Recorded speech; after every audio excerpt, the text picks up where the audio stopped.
If you or someone you know is struggling with addiction and or mental health issues, call or text 988 on your phone to receive help 24 hours a day, 7 days a week. Filmmaker, novelist, and former addict James de Ciutiis is a creative spirit that's worked in the industry for years, but was overcome by an alcohol addiction that impacted every aspect of his life. Now, he sits down to talk horror with your host.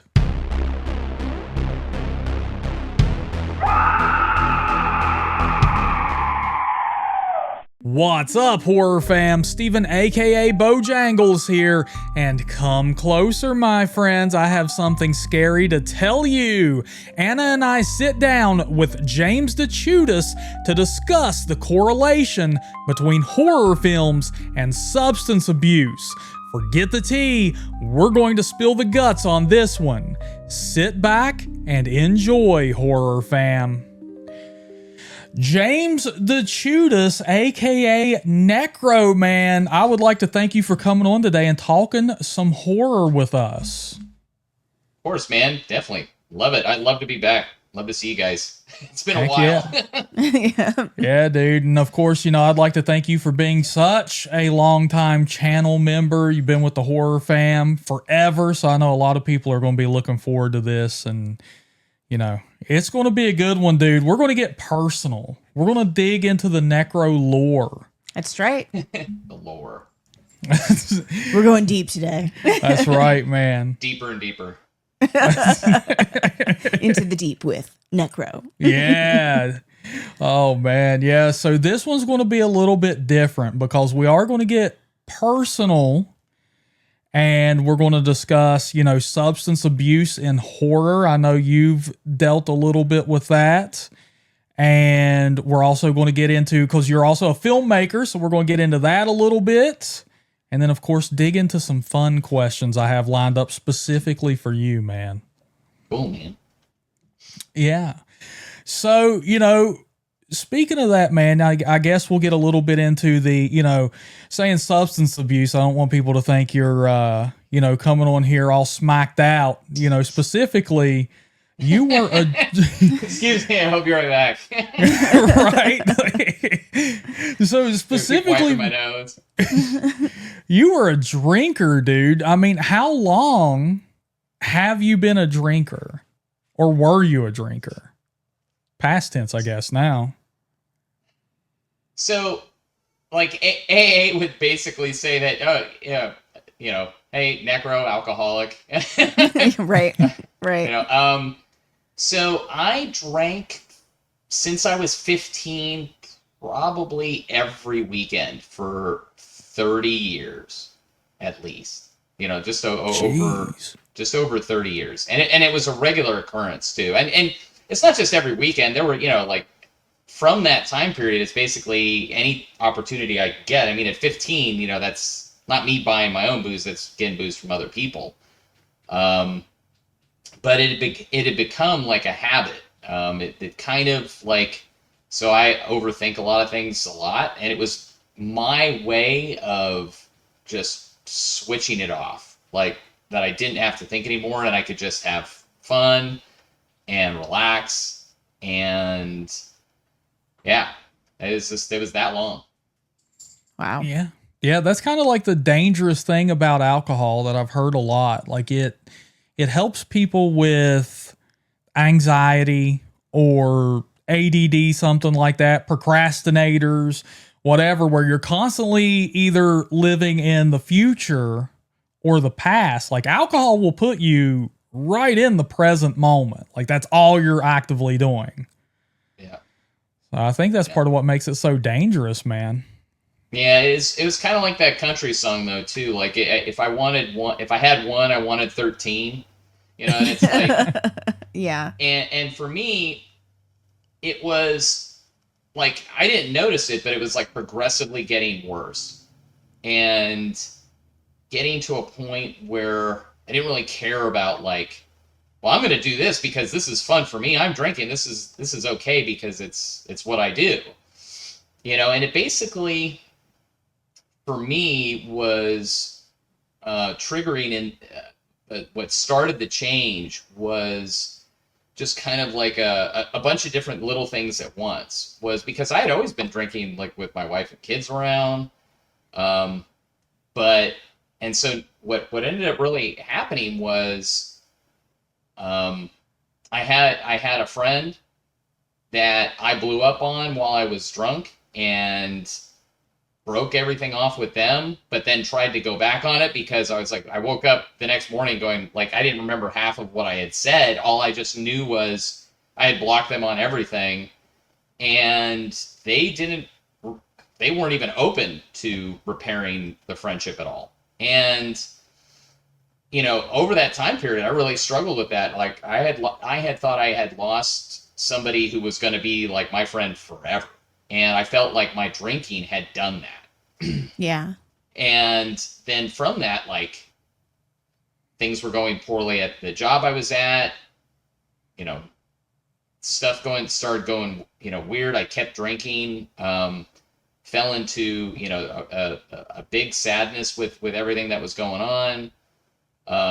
And then ultimately there were 2 weekends in a row where, my wife at one point told me that I was letting down the family. And then the next weekend I had went and hung out with friends. And one of the guys had told me that I had let him down that weekend too. And it just kind of like snapped for me. It was like, okay, I could lose my family and any of my remaining friends. And for me, it was like, I needed to make a change. I did I did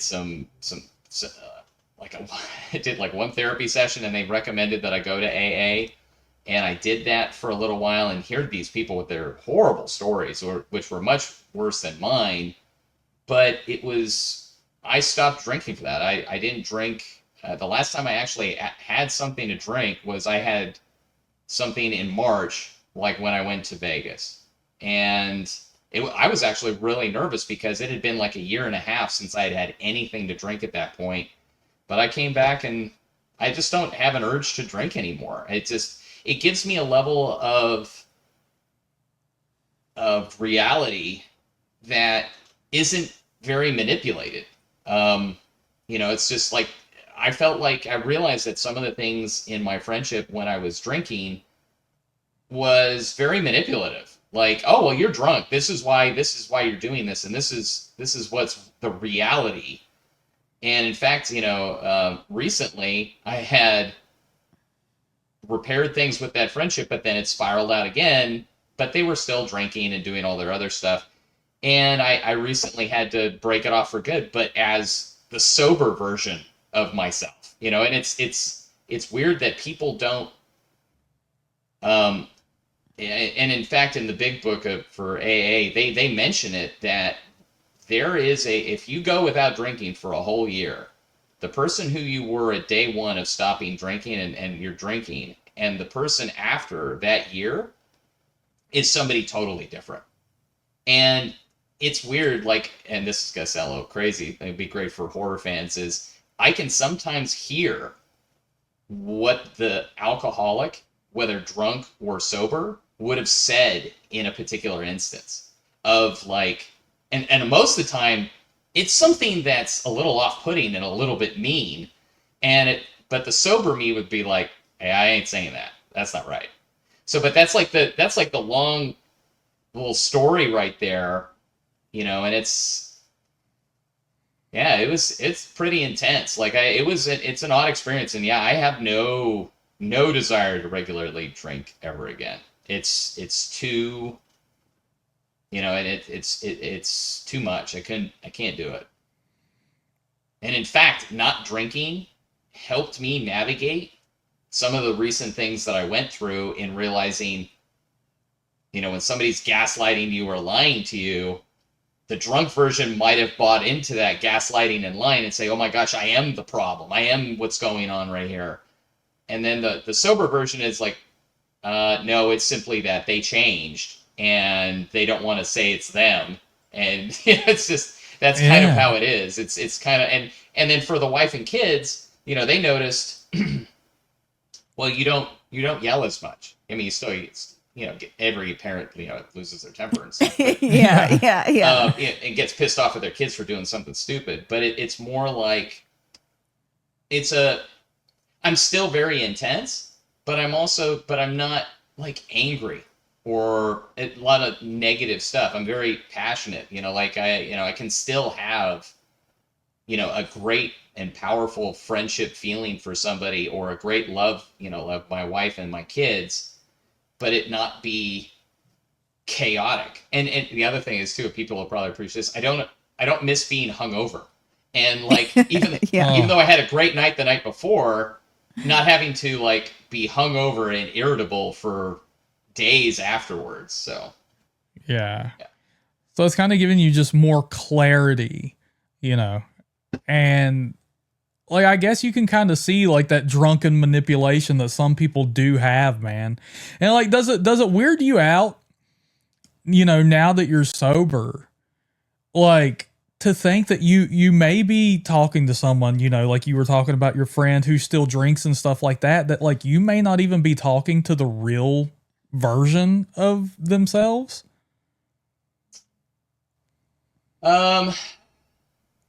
What was really odd was, in that particular instance, was to try to maintain that friendship in particular. I tried to do, and I swear there's like a horror movie in this idea at all, was, and I had shared with my wife, is I felt like the real person was deep down like my friend. The person who was drunk on whatever medication they were on, that wasn't the real person. That was the game player, the manipulator, the hey, this is what I do. I feed off of this energy, and I have no idea. It's like it's what kept me clinging to it. It's like, and you try to make excuses for people, and if you go to and you talk to alcoholics, and it's like you can't, and you look up addictions and trying to be friends with addicts, and it's almost impossible to do that. So yeah, I mean, you look at it and say, this isn't the real person, but the real person lost the battle or is losing the battle against the other person, and there's nothing you can do. It is incredibly, no matter how good of a friend you are, at some point it's like, any Batman fans out there, it's like in The Dark Knight, like either you die the hero or you live long enough to become the villain. It's at some point that people will resent you for doing the things that they initially asked you to do. Like, do all of these things for me, help me, save me. And then once they don't need you anymore, then you're a problem if you don't go away. There's a great, I think it's like an African proverb or something like that. It's a story about like this guy who finds somebody in the desert who's broken their leg, and he fixes, mends their leg, has these feels like he's found like the friend of his life. And then once that person's leg is healed, they run away. And that was basically the story was, it's like you find this person who's broken, once you fix them, don't be surprised if they run away. It's sad, it's like, but, ultimately, you try and you keep hoping that that's not the case, but eventually you just have to accept the way it is. And it sucks, but, what are you going to do? Yeah. Yeah, man. Being where I'm from, I've lost, a lot of friends in every conceivable way to addictions, man. Tons. Like, tons are just, they're not, they're in the earth now. They're no longer one of the living. So many have overdosed. So many have, drank themselves to death. Just a month or so ago, somebody I knew my whole life, alcoholic ever since I've known them, they passed away. They're not here now. So it is, and yeah, man, you grow up with these childhood friends and stuff like that too. You know, so many people I watched horror movies with and did so many other things with, you know, that were more than just horror buddies. You know, these were my best friends or whatever.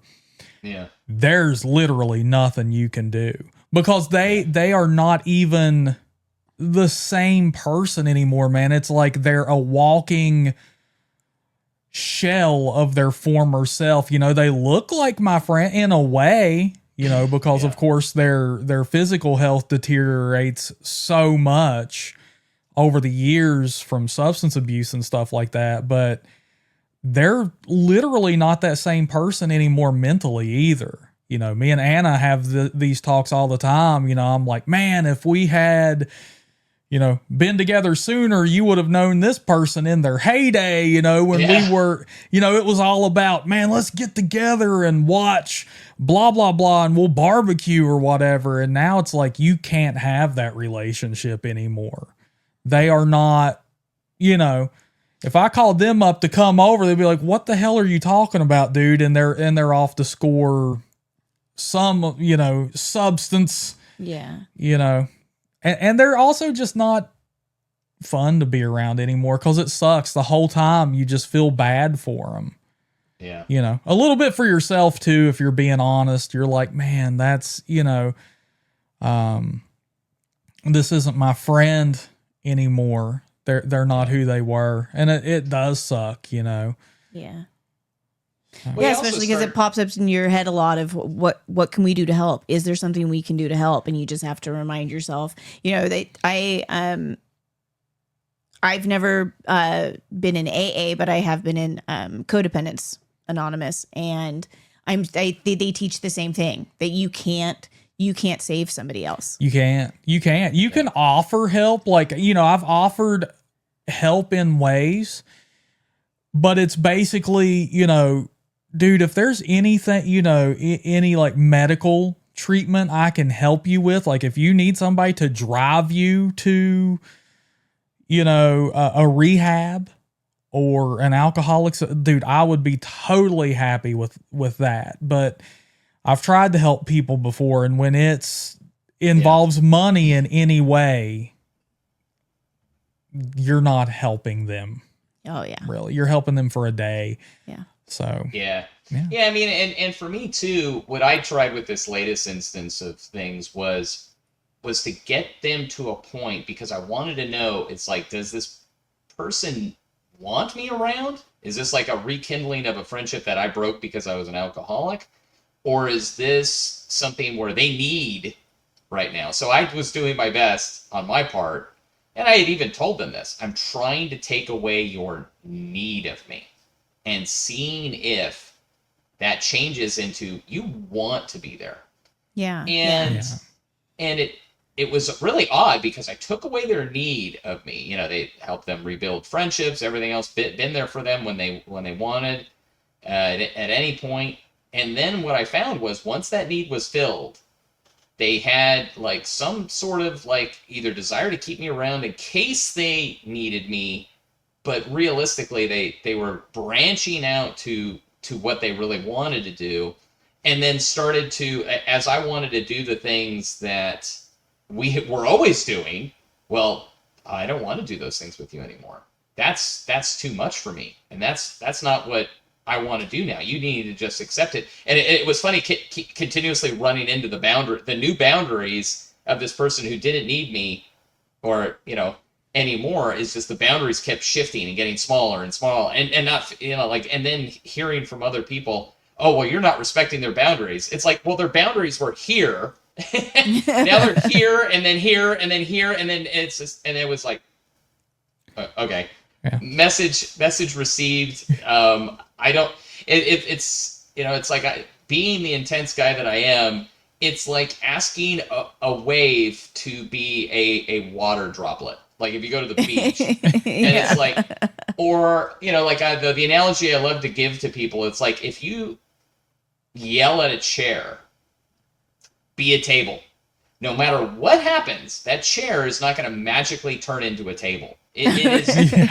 It's a chair. Yeah. It's like, oh, well, it's a wolf. No, be a lion. No, I'm a wolf, not a lion. Yeah, it's just it's and that's what's frustrating is when you deal with these people is they have varying degrees of what they need, and it changes and adapts so fast that you can't adapt to it as a sober person trying to fill what and this is for me too, like, as an alcoholic was like, and this is probably the frustrating thing for my wife is it's like, well, your needs change or your wants change based off of like, because of being very high on alcohol or whatever, and then the down, well, I don't want you around right this minute because I'm hungover or like I'm irritable. It's very off-putting to people is to try to meet your needs, especially if they love you, and it's like in loving someone like that, it's like you get to a point where it's like, if I'm hurting you that bad, I just need to go, and it's like, because I don't want to be the bad guy, Yeah. because that wasn't the intent. It's like, and it's like, luckily I've been able to mend my relationship with my wife and my kids to a point where, they trust me, with stuff of where it's like, they're not worried about, well, Dad's going to get really angry about this, or, or my wife, it's like, oh, is he going to leave me or something? And it's like, no, that's the benefit too, that people I think don't realize in switching even from, see what people don't realize too, is there's also habitual drinking of where it's 2 or 3 beers a night. That will change you too. It's not just the binge drinking. It's this muted reality. And that's what I've tried to let people know. It'll come up during the horror movies we're going to talk about, of where it kind of mutes who you really are. And I mean, I enjoyed the time I had drinking in March, but it's like, do I need to do that again? I did that almost like as a test for myself to see if it was going to change into a scary movie. Yeah. I always want to test myself and push my limits a little bit, but yeah, it was. Mr. Walker becomes Mr. Wheeler. Yeah, that's my favorite one. For if anyone wants to look up the Goofy cartoon about driving and stuff, yeah. Yeah, so it's like sort of just giving you this clarity, man. Like, so, like when you drank in March, I mean, did it sort of like appear to you as any other sort of thing that you do? Like, it's no big deal now? Like, it didn't just immediately attract you back? Like, oh my God, life could be so much more fun again. I will tell you that first beer was the most amazing thing that I'd ever drank in my entire life. And it wasn't even like my favorite beer. That's what was really weird about it was too. In AA, they call it like being a unicorn, that you just like stop drinking and never drink again. And for me, even my wife was like, "Oh, what's going to happen when you drink?" And I just enjoy it. Like, it was actually really relaxing. But that's how it happened with me. I've heard from other alcoholics of when they have that first beer after not having it for a long time, and they will drink themselves into the worst blackout they've ever had in their life, and that they would end up in prison. It's like, that's how bad. Or they would end up in a bedroom that they didn't know how they got there. Yeah. So that to me, I think, was very rare. And I'm not saying because it was some sort of willpower or some crap like that. I think I was in a safe place with my friend, and we weren't. I don't know. I mean, maybe we're old. I have no clue. Well, yeah, and I think everybody's body is different. Yeah. Everybody's brain is different. You know what I mean? So sometimes it's just literally comes down to like chemistry. Yeah. They say a lot that addicts who fall off the wagon are like more likely to overdose like in that moment, because they go back to, so that sounds like it's the same with drinking. They go back to drinking as much as they did before. And so now they're, after being sober for so long, your body loses that ability to process that much alcohol. And so they end up blackout drunk or in jail or a hospital. Yeah, that's part of the problem is like that people don't notice. Like, it's like imagine the first time you drank or did a drug or something, and that it only took a few drinks to feel buzzed or feel drunk. And that's kind of how it felt with me. Like after two, I was like already buzzed. It was really weird. Um, but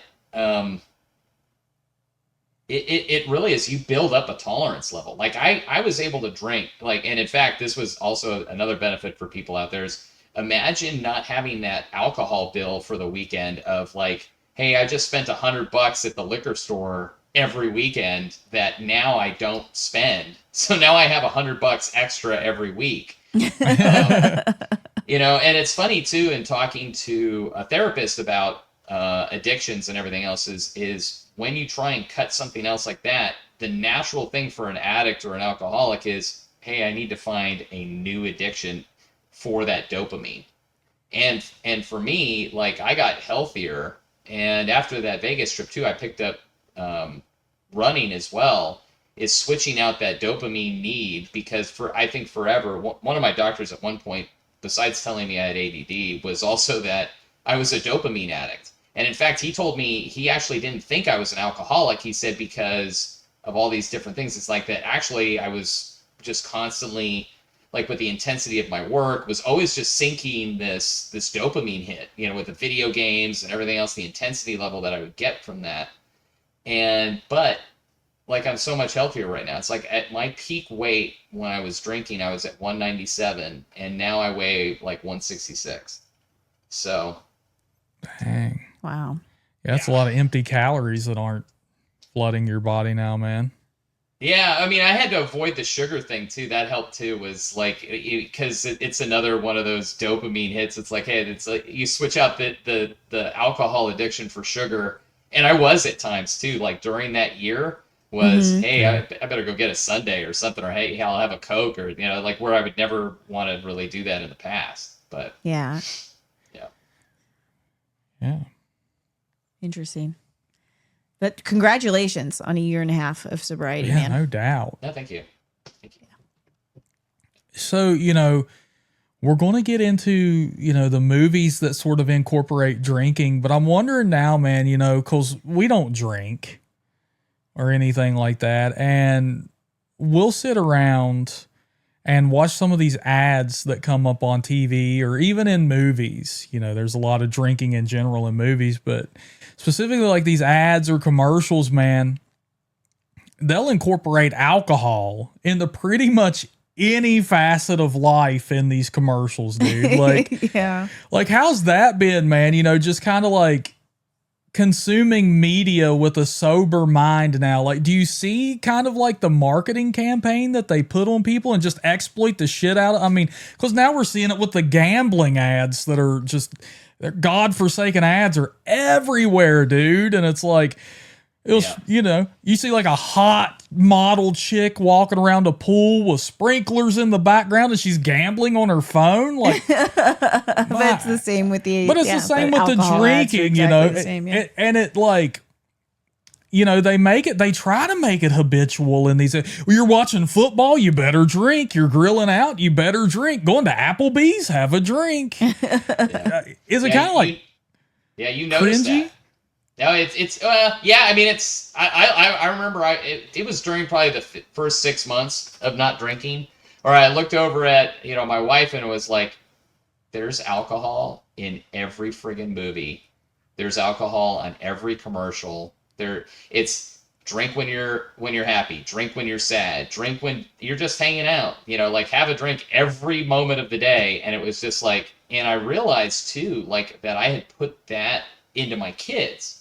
Like my middle guy was like, hey, I can't wait till we can go out drinking and we can go to Vegas and we can go to the bar and watch football and drink. And it was just like, it's part of, just do that, you know. And it's weird too, because like I know people are very negative on smoking, and you know, and the secondhand smoke part of it, and everything else like that. And it's like, there's secondhand negatives to alcohol, you know. And in fact, I don't know how many people have died drunk, had smoked. What would be I don't even know what the term would be. Was I smoked and crashed my car? Like a cigarette. Right. I don't think that happened to anybody ever. Like, oh, I was having my cigarette and caused, and ran over 5 people and killed them. It's like that alcohol. You hear about it every probably weekend if you looked it up. Is drunk driver kills this person, drunk driver kills that person, and it's like, yeah, okay.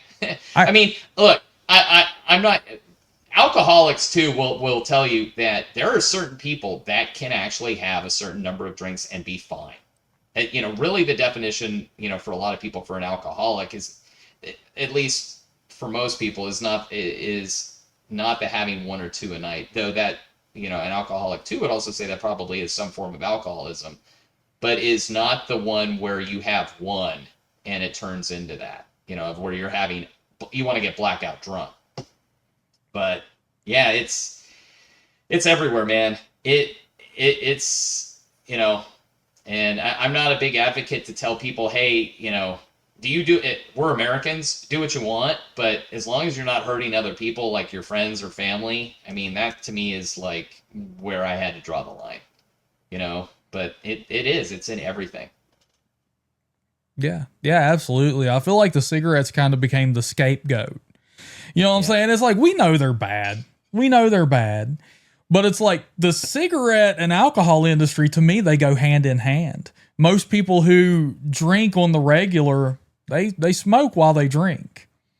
And I feel like the alcohol industry, well, we're not as bad as cigarettes. Like, they had to take the hit for them. Yeah. So if you're going to give up one, let it be smoking, guys. Yeah. Oh, well, look at the ratings too. I'm sure that if you look at it up in the ratings, if there's smoking in a movie, I'm pretty sure it's close enough to just like, I think it's an R. Like they don't, I don't think there's a lot of smoking in PG-13 movies, because I've seen it where smoking pushes you to that R. Yeah, whereas drinking, it's like, you can have drinking in PG movies. You can drink in G movies. Oh, like, yeah, we're at the family, barbecue. Here's some drinking. Oh yeah, there's plenty of Disney animated films where the celebration has happened at a minimum with champagne. Oh, yeah. That's champagne. A really funny example is in Sleeping Beauty. The 2 kings get drunk together. Yeah. As they're celebrating. Dumbo, man. Doesn't that mouse get drunk or something in Dumbo? Oh, yeah. It's been a long time since I... Yeah. They both get drunk and you start seeing stuff. Yeah. Yeah. So, the animated films, they're just not even worried about it. Yeah, right. So you can be a G-rated film and have not just drinking. You can have inebriated characters. Who knows what Winnie the Pooh was seeing or took when he was seeing those heffalump and woozles and stuff. The heffalumps and woozles? No kidding. Some fermented honey. Some of the honey went bad as fermented honey. It turned into mead and he didn't know it. 100%. Yeah, man. Yeah, it's so weird, dude. And now you see it, like I was saying, with the gambling industry, man, that has really started to just, I guess they've legalized that being allowed in ads and on television and everywhere, dude. And this is like another addiction we did not need to introduce to everybody, man, because like they even target kids, man, because in video games now they have the mystery boxes, dude. Oh, yeah. What weapon are you going to get? If you get enough points, you get to spin the wheel and unlock a new skin or a weapon. And then those toys, man, they have in the stores now where it's like, ooh, if you buy this package, it could come with one of 8 awesome characters. It's like, dude, that's totally gambling. Yeah. Yep. It's that intermittent reward. It's like what people sometimes find in like in the worst relationships and just like, well, hey, we had this great night, and then 7 nights in a row of randomly bad stuff, and then hey, you got and on the 4th night you got this, but on the there's no consistency. It's like that's right. Yeah. Yeah, it's the same type of thing where you're just addicted to the occasional reward, right? Yeah. It's weird. It's weird how that, Yeah. And like you guys said, man, like, yeah, the smoking's not allowed, but drinking is in cartoons. Yeah. Yeah. It's weird. Yeah. Cause it even tricked me, man. You know, when I was a kid watching movies and stuff like that, I didn't know about hard alcohol, like, you know, what it tasted like at all. So I would see it in movies and they would call it like scotch. So in my brain, I associate that. Damn, I bet that's yummy. I bet it tastes like butterscotch, dude. And they're drinking whiskey. I grow up, man. Oh my God, dude. I'm so disappointed. Yeah. You know, and you see the commercial. This was aged for 5 decades in a wooden oak barrel. And it encompasses a smoky flavor. I'm like, damn, dude. That, you know, and then you grow up and you can try it and it's like, what in the hell is this piss water, dude? Like,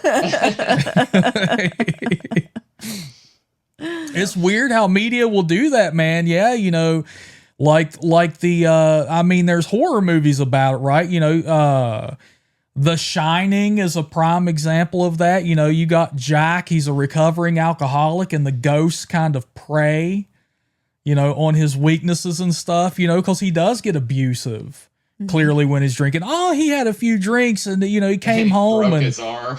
And broke his son's arm. You know, it's just, and Wendy's trying to like hamster wheel that shit too. You know, it's just one of those things. Yeah. This Yeah, happens you a would do lot, that to doesn't it? Anytime, you know, it's just an accident. It just happens. But I mean, Poor Wendy. But you know, Wendy was a true villain of that movie because while she's recanting this story, she's sitting there smoking a cigarette like a freight train. Yeah. That's the most suspenseful moment of that whole movie. You're just like, oh my God, what is going to happen to that monster? Will that ash fall or will Yeah. Yeah. And it's funny the way that the doctor like looks at her like, oh my God, you are in the worst relationship ever. And she's just like watching this train wreck and it's just like, oh my God, this is going to go bad. But, Yeah, man. Yeah. And, you know, the faculty, I mean, you have a high school student who's a drug dealer. He's selling his homemade scat, as they called it in the film, you know. And That always cracks me up. pens. Is it Yeah. like they were doing it out of the pens? Yeah. Guaranteed to jack you up. Yeah. You know, Scream, you know, you have the big high school party at the end. It lasts like an hour. But I mean, man, yeah, you watch movies like this and you're just like, you may not even be in the mood to drink or to even smoke. You know, you see some of these movies and it's like, man, Snake Plissken going to have a cigarette. Look how cool he is, dude. Yeah, man, I need that. Right? That's badass. I want to be as cool as Snake. Yeah, look at this army general huffing down a cigar, man. That's cool. Yeah. Or Arnold Schwarzenegger. Yeah. You too can be this cool if you Yeah. only drink and smoke, but you can't be this cool if you don't. Yeah, man. And then they'll even gamify it, you know, like in Cabin Fever. You know, all the college kids show up, you know, finals have just been completed and, you know, they're ready just to hang out and stuff. And all they want to do is drink nothing but beer. And, you know, they make it a challenge among the two dudes. It's almost kind of like a bet amongst each Yeah, other, they're right? like, I bet I can do that, but I don't think you can, Bert. They're going to spend the whole weekend and never have any water, just beer the whole they're time. like, and that's why the dude survives at the end. Right. Is because he never drank the water. Never drink the water. You know, even when stuff gets bad in the cabin and he hightails it out of there, dude, he takes a 6-pack with him and just moseys into a cave, man. Yeah, and it's interesting because it doesn't even just take the college kids to make the drinking look cool in these movies, right? So you have something like Jaws. Oh my God. And you get just these manly men get Dog, together. I'm telling you right now, man, And they get drunk and they tell, you know, Scar stories, and you're just like, that's manly. It's 11:49 a.m. right now, and if Quint hit me up like, dude, let's get some hams or whatever, you know, whatever, you know, and I'm gonna recant the USS Indianapolis story, and we're gonna talk like, dude, I'm in right now, man. Yeah. Well, I mean, it's funny too because like when I would go to AA, and I only went like a few times, but it was one of those things sitting there listening to everybody's story and going like, Wow, I have a lot of great stories about when I was drinking. I had a great time. Dude, I have great stories about you drinking, man. I know. Well, I mean, but I think that's the interesting thing about any kind of addiction, right? Is like, now to be fair, like, I'm not going to be a dick, to be totally fair. Sometimes your great stories are everyone's great stories, right? Like, you know, it was all only my great story. right. And then sometimes your great story is somebody else's horrible story, right? Yeah. Like, and that's I think that's something else that you pick up in sobriety, right? Is like, Yeah. it didn't go as well for everybody else as I thought, as it went for me, or as I thought it had gone. You know? Oh, for sure. Like, there's times where I look back and, you know, I tell my wife and I go, wow, I had a great time. I don't think everybody else had a great time. You know, like, reflecting back on it and going, wow, that was kind of dickish to do that. You know, it's like, especially like when we were with Jonas at that supermarket and flirting with that checkout girl, or the girl at the liquor store who was in tears and trying to flirt with her and be silly and all this other stuff. It's not like anything was happened, but it's like, wow, they probably felt really uncomfortable. Yeah, I like that sober James is worried about strangers that he has, you know, given a hard time to when his sister is sitting right here. I'm sure deep down that you had a great time too. I always had a great time. All those times I made you cry or anything else like that you were simply playing the part of like, he's so funny, but I'm gonna make sure hilarious. I remember one time that I thought I was doing right by Anna in trying to set her up with every guy at an Oktoberfest, and that was really great for me. And I thought I was doing a great job, instead of her feeling like I was whoring her out to the entire place, which was So no, I get that for sure. Well, but thank you. But I get, like, for me, like, that leads perfectly into, I think, some really great horror films that have used an alcoholic character specifically. I mean, there have been others with maybe other substances, but specifically with alcohol, where they use the character's alcoholism to question the trustability or reliability of your protagonist. An example was, we just watched Mirrors last night, starring Kiefer Sutherland. Kiefer Sutherland plays a recovering alcoholic, and they go even a step farther in that he is using a particular medication to help him stop drinking. And so not only does he question his own sanity when strange things start to happen to him, but everyone else around him just thinks they all kind of assume that it's part of this like mental breakdown that he's having. And so there's a long period of time in the film where he's on his own. No one is helping him. No one is trusting anything that he has to say about what's happening to him or to the world around him and to other characters. No one wants to believe him. And it's because they've lived a life up until this point where they've been dealing with his alcoholism. Yeah. Another great example, I think. Have you seen the movie The Wolf of Snow Hollow? No. Okay, I have seen Mirrors, and I know exactly what he was going through in that movie for sure. But yeah. Do you? Do you want to comment on that before I skip to another movie? So when you start to get sober and your brain starts to switch, they mention about all the different repairs that are going on in your body that, with your liver, everything processing wise, your brain. Like my therapist said, because I asked them, I'm like, well, how long do I need to stop drinking to repair the damage in my brain? And they said over a year. And so you get to a point where you're questioning like everything. You're questioning your perception of certain things, and you end up in a place where it's almost like in the movie A Beautiful Mind, where he's got other problems, where he's seeing stuff and he's not an alcoholic. He's just paranoid schizophrenic. of where he's seeing actual people, of where it gets so bad. You know, like for him, one of his mechanisms for dealing with it is asking somebody else who he knows is real, am I perceiving this correctly?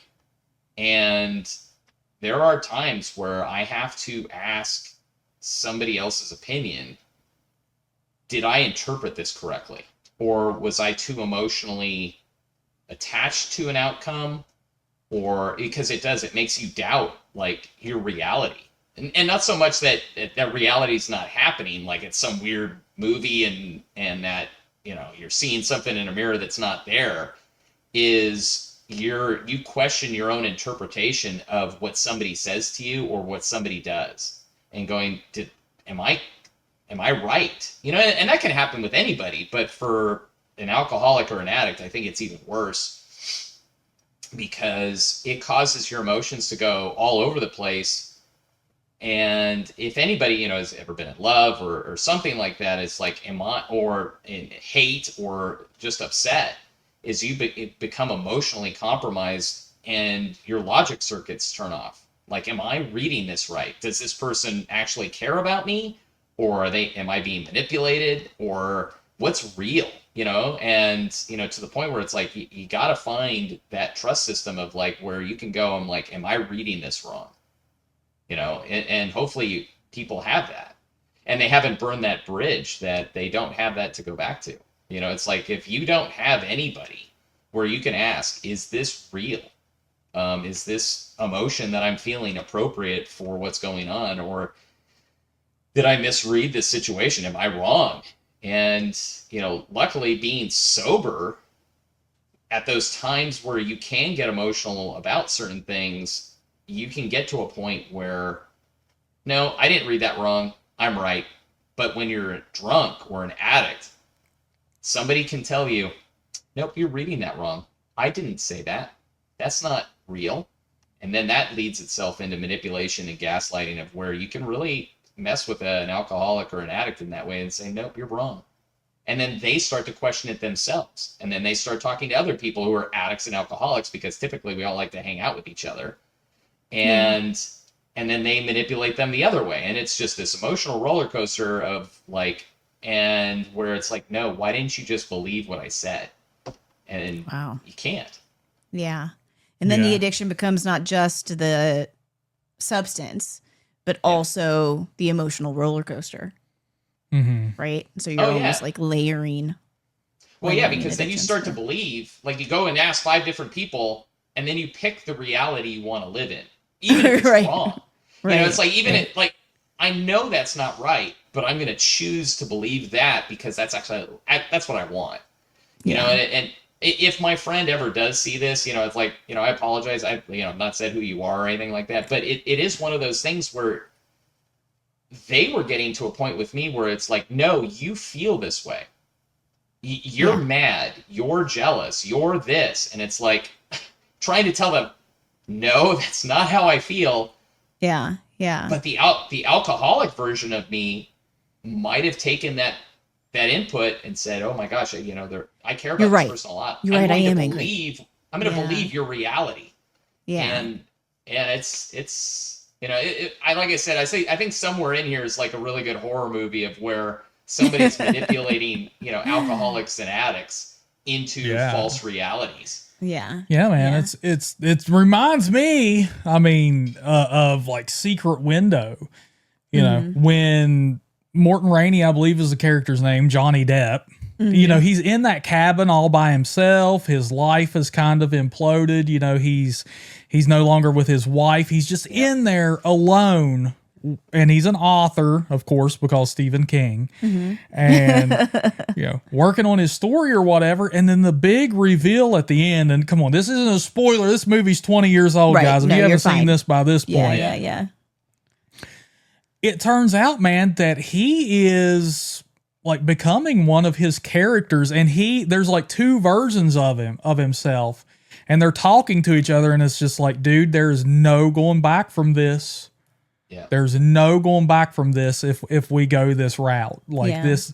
Yeah. And, you know, as we know, like, he becomes his character really, that he's kind of manufactured. And yeah, he's in this cabin by himself, just drinking and lonely and writing. And, Yeah. you know, it's weird. But yeah, I mean, that could totally happen, you know, with definitely, you know, definitely be more dangerous, of course, if you had, you know, somebody pulling the strings on you. Yeah. Too. Yeah, absolutely. And, you know, and I was going to bring up the Wolf of Snow Hollow because it takes an interesting kind of like twist on this whole, you know, trustability of the addict thing, in that the Wolf of Snow Hollow is about a small town where a series of murders starts to happen, and the bodies look like they've been attacked by an animal. And witnesses are claiming to see someone who's like 7 feet tall. Like, it's this huge beastly thing. And so, not only do like citizens of the town, but I think one of the deputies, one of the sheriff, like really start to speculate whether or not this could possibly be a werewolf. Now, the sheriff's deputy who's in charge of the investigation, he's kind of the ranking, he's just below the sheriff, right? He's the ranking deputy, is an alcoholic. And he's the only one in the whole situation who's thinking rationally about the whole, but no one trusts him. And he has like different emotional outbursts. He gets so angry that people are speculating this type of stuff. Oh, he's drinking again. Which which just makes him less trustable in people's eyes. But the interesting like twist on the whole thing is he's the only one who's right. It's not a werewolf. This is a person. He's trying to find the person who's doing it. Yeah. But no one trusts him because he's the town drunk, you know? Yeah. And so it's kind of a different take on that, but it still really talks about, you know, the perception of reality that, you know, is either manipulated by the alcohol or just manipulated by the fact that someone has set themselves up as untrustable because of their addiction. So I think horror really kind of uses that in a lot of different ways, you know? Oh, yeah.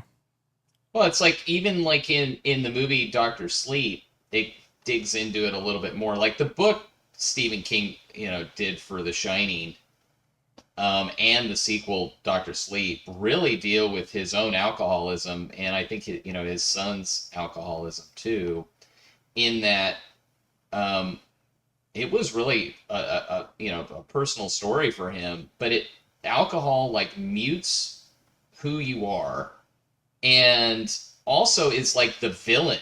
Like in Dr. Sleep, it even becomes like this thing like that Ewan McGregor, Danny, like has to overcome. There's a part in the movie where like the alcohol's right in front of him, and I remember watching it with my wife and her going, "Don't do it. Don't friggin' drink it." And it's like right there. And it's like, you look at it and go, this is the only thing that can stop, you know, like what's going on. And realizing it's like, it's a bad guy. And it ruins everything. Like everybody's perception. It's like, oh my God, he's doing this again. Oh, he's this way. And it's sad too. Like, you know, you mentioned that movie, and it reminds me of, you know, maybe one of the problems that I had more recently, in that, well, no, you feel this way. You are this way. And it's like, I'm not that person anymore. And it's hard to convince people in saying, I might sound the same. I might have the same mannerisms. I might have some of the same responses to certain things. But that's not who I am anymore. That's who I was before. And it's like, you're remembering who I was before and saying, well, sober person feels the same way. And it's like, it's two different people, you know? And but that, you know, that trust issue that people had with that deputy, it's 100%. And sometimes you can repair that trust, and sometimes you can't. Yeah. I remember being told that by a therapist in my 20s, right? And that it was like, we can have these humans are capable of huge moments of transformation, right? Where it's those aha moments of, oh my gosh, this is how I've been behaving or how I've been, feeling emotionally or whatever, that you flip like a switch, like just a switch goes off in your brain. And that's the easy part. That the hard part is going home and convincing everyone around you that you're not that person anymore. Like that's the hard part, is kind of repairing those relationships, or just remaining so consistent that their perceptions are kind of forced to change after a certain amount of time. And that's the hard part, right? Is not getting dragged back into a certain like behavior pattern just because it's what is expected of you, or that the other people that are participating in that behavior pattern with you don't drag you back into it just by being in their own loop, their own pattern. Or they get to a point where they're hyper focused on everything that you do to watch. Is this person the alcoholic person? And, are they still this person? And it's like, you do one item and they latch onto it and go, yep, you're just like that. That's just how you are. And it's like, there it is. I was been waiting for it. Yeah. Absolutely. And sometimes with that, it's like, it's not repairable. Yeah.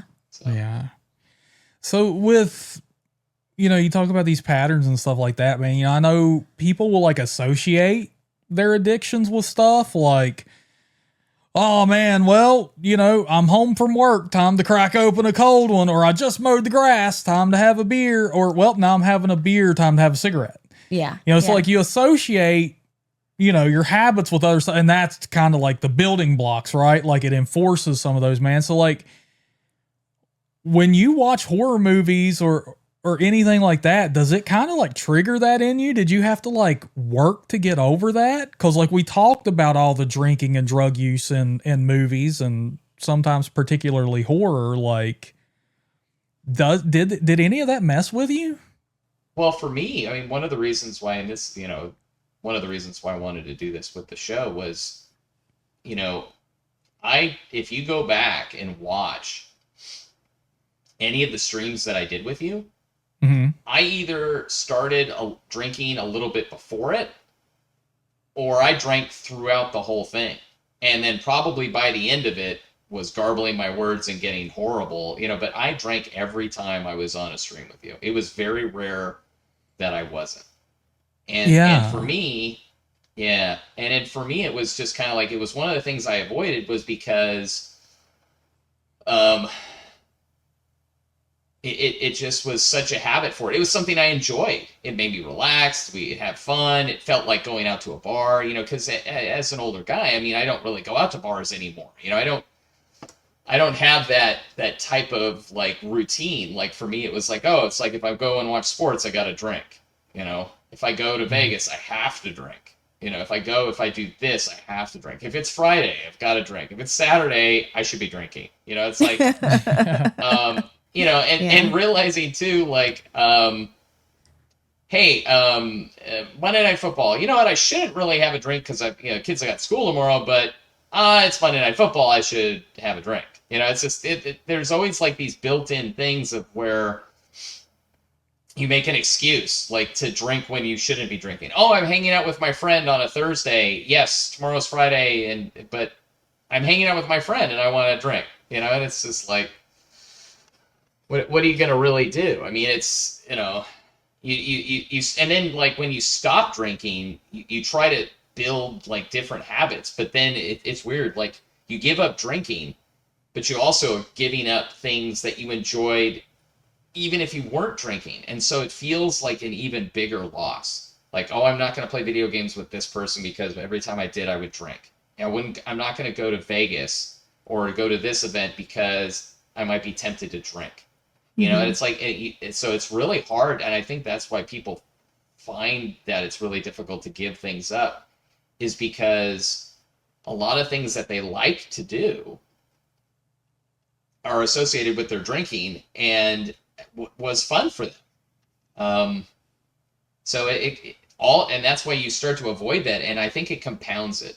Like it starts to make it worse. Like you gave up, not only did you give up drinking, you also gave up something you liked to do. Like talking with you guys about horror movies and, what's the latest horror movie? And I think recently we've talked more about, hey, did you see this horror movie? Did you see this thing coming out? And like, hey, are you going to watch Until Dawn or something? Like, are you going to do this?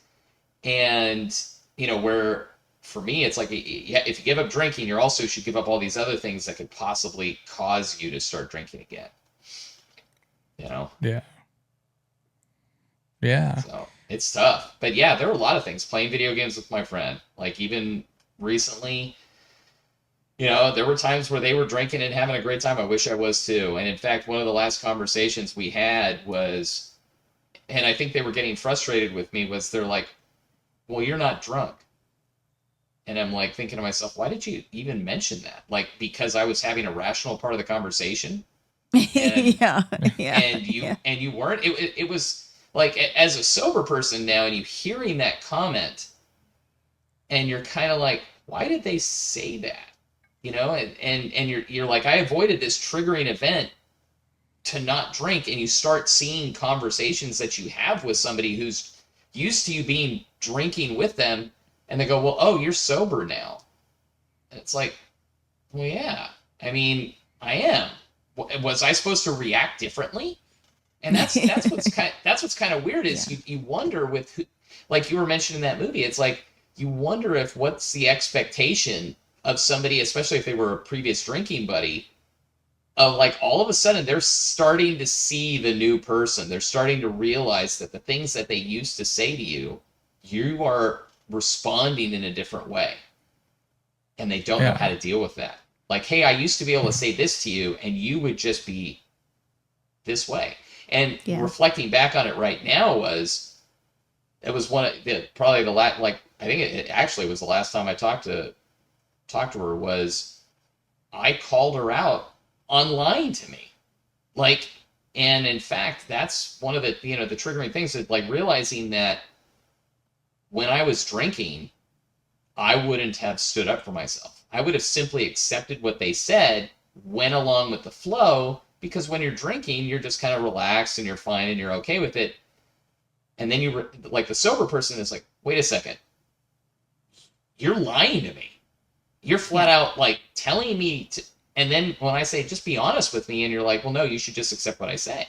And it's like, why? The sober person and the drunk react to things totally differently. And I think people find it off-putting because what used to work doesn't work anymore. And it's like, okay, well, I can't be in this, and that's, so it's like trying to avoid those things too. It's tough. It's really tough because you feel bad for you guys not hanging out with you and having that being a triggering thing. Like I'm not drinking, I'm drinking water right now, but like us too, so it's okay. Yeah, well, it's just like, well, those type of events, I've started to be able to integrate things I used to do without drinking. I can go to a sports bar and not drink and watch a game or hang out with the family, or I can go anywhere. I can go to these places, and other alcoholics can't do that at all. There was one guy who shared, he wanted to go watch the sporting event because not every game is on regular TV, or just wanting to be around other people. He went in there, he sat down, tried to like order something non-alcoholic, and he had to leave. Yeah. And I'm thinking to myself, you had to leave from just going and watching TV, and it's like, it's that bad for people. Yeah. Yeah. And what's sad is too, it's like you hear these people and what's okay for you need to like have some compassion for these people, but recognizing that they're never going to change unless something else happens. And you never know what the triggering event is for an alcoholic. Like, and most of the time for an alcoholic, you go out and you do these things. Sadly, it has to be I think the biggest thing for any of these alcoholics that I ran into was the fear of losing what you value the most in your life. And hopefully it's not death. Hopefully it's not like a kid dying or something. That'd be like the greatest fear is like, not that you caused it, but maybe that you weren't available because you were drunk. So Yeah. Yeah, man. It's weird how it works out, and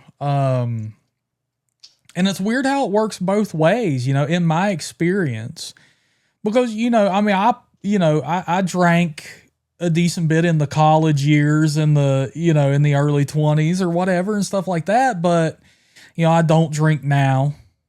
And, I've always been honest with that. Like, peer pressure has never worked on me and stuff like that.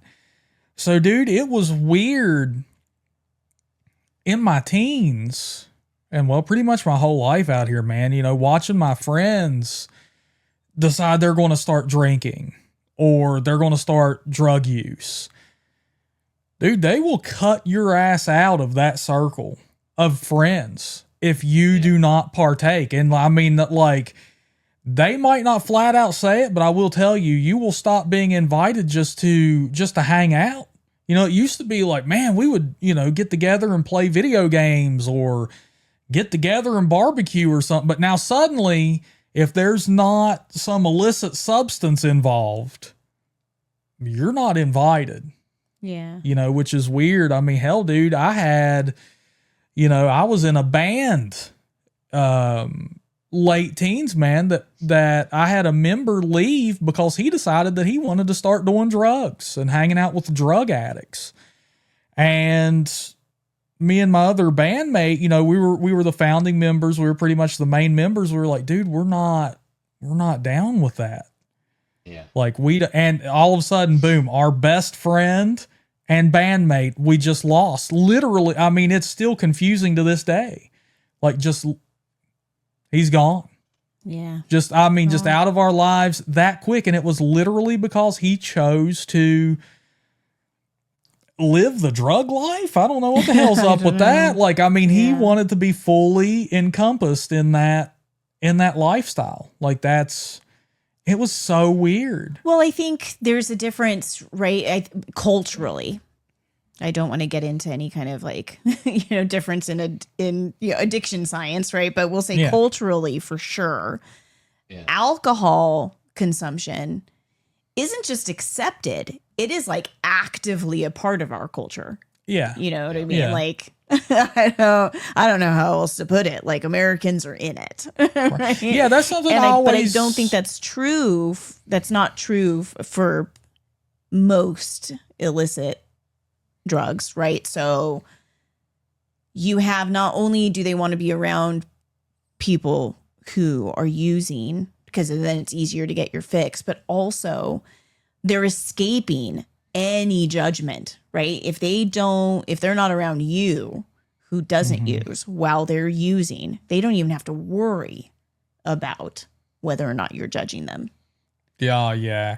That was something I remember in my teens growing up. Like, it's just, I've always been a very perceptive person, and I'm not shitting on anybody's lifestyle. Like, you do whatever you want to do. Like, I'm not saying that, but I do remember noticing, I was like, man, it's weird. Like, I don't understand it. But everything became an excuse to drink, it seemed like. Like, I remember what I walked away with. I was like, if it's a wedding, we're drinking. If it's a funeral, we're drinking. If it's Mother's Day, they're drinking. If it, like, everybody was just, every event, there had to be alcohol incorporated. Now, I'm not saying for me and my family. No. We didn't do that, but I remember laughed thinking, because I just heard recently that brunch is just an excuse for day drinking. But no, I remember. And on a Sunday, too. Yeah. No, Sunday man, brunch. I just remember thinking, I'm like, man, because it didn't make sense to me in my teenage brain. I was like, when I go to a funeral, man, I'm sad. Right. Like, why would I want to turn that into a party? Yeah. And then you're kind of, are you there for that person, or then are you you're there? numbing the sad. Yeah. Right. So like, I just never kind of understood that anyway, but as like I said, I'm not shitting on anybody. You do whatever you want, but it's just weird how that kind of works. Like, Well, I mean, that wraps right back around to what we were talking about, the advertisements for alcohol, right? is that we are programmed to believe that literally everything you do in life is an excuse to drink.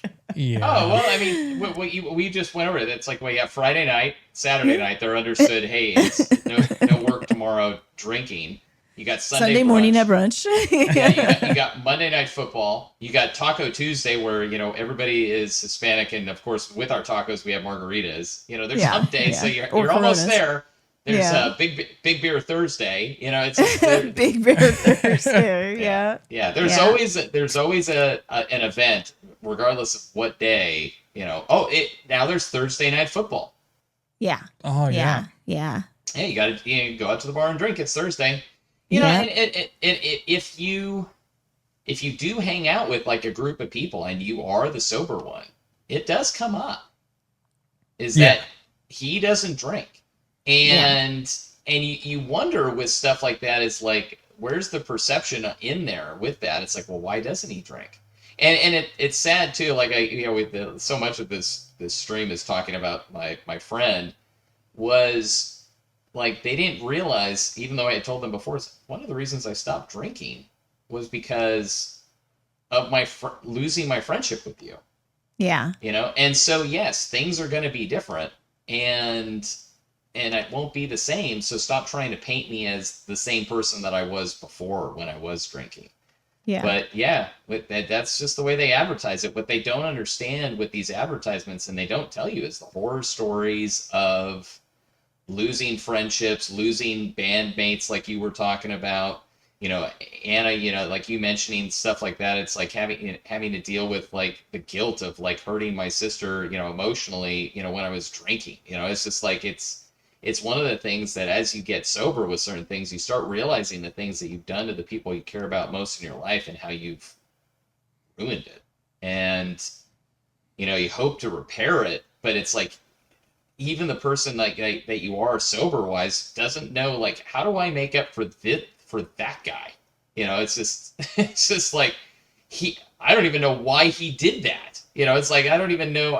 Can't even comprehend the logic point of like, how do you get from A to B to C? And he did this, and it's like, it's weird.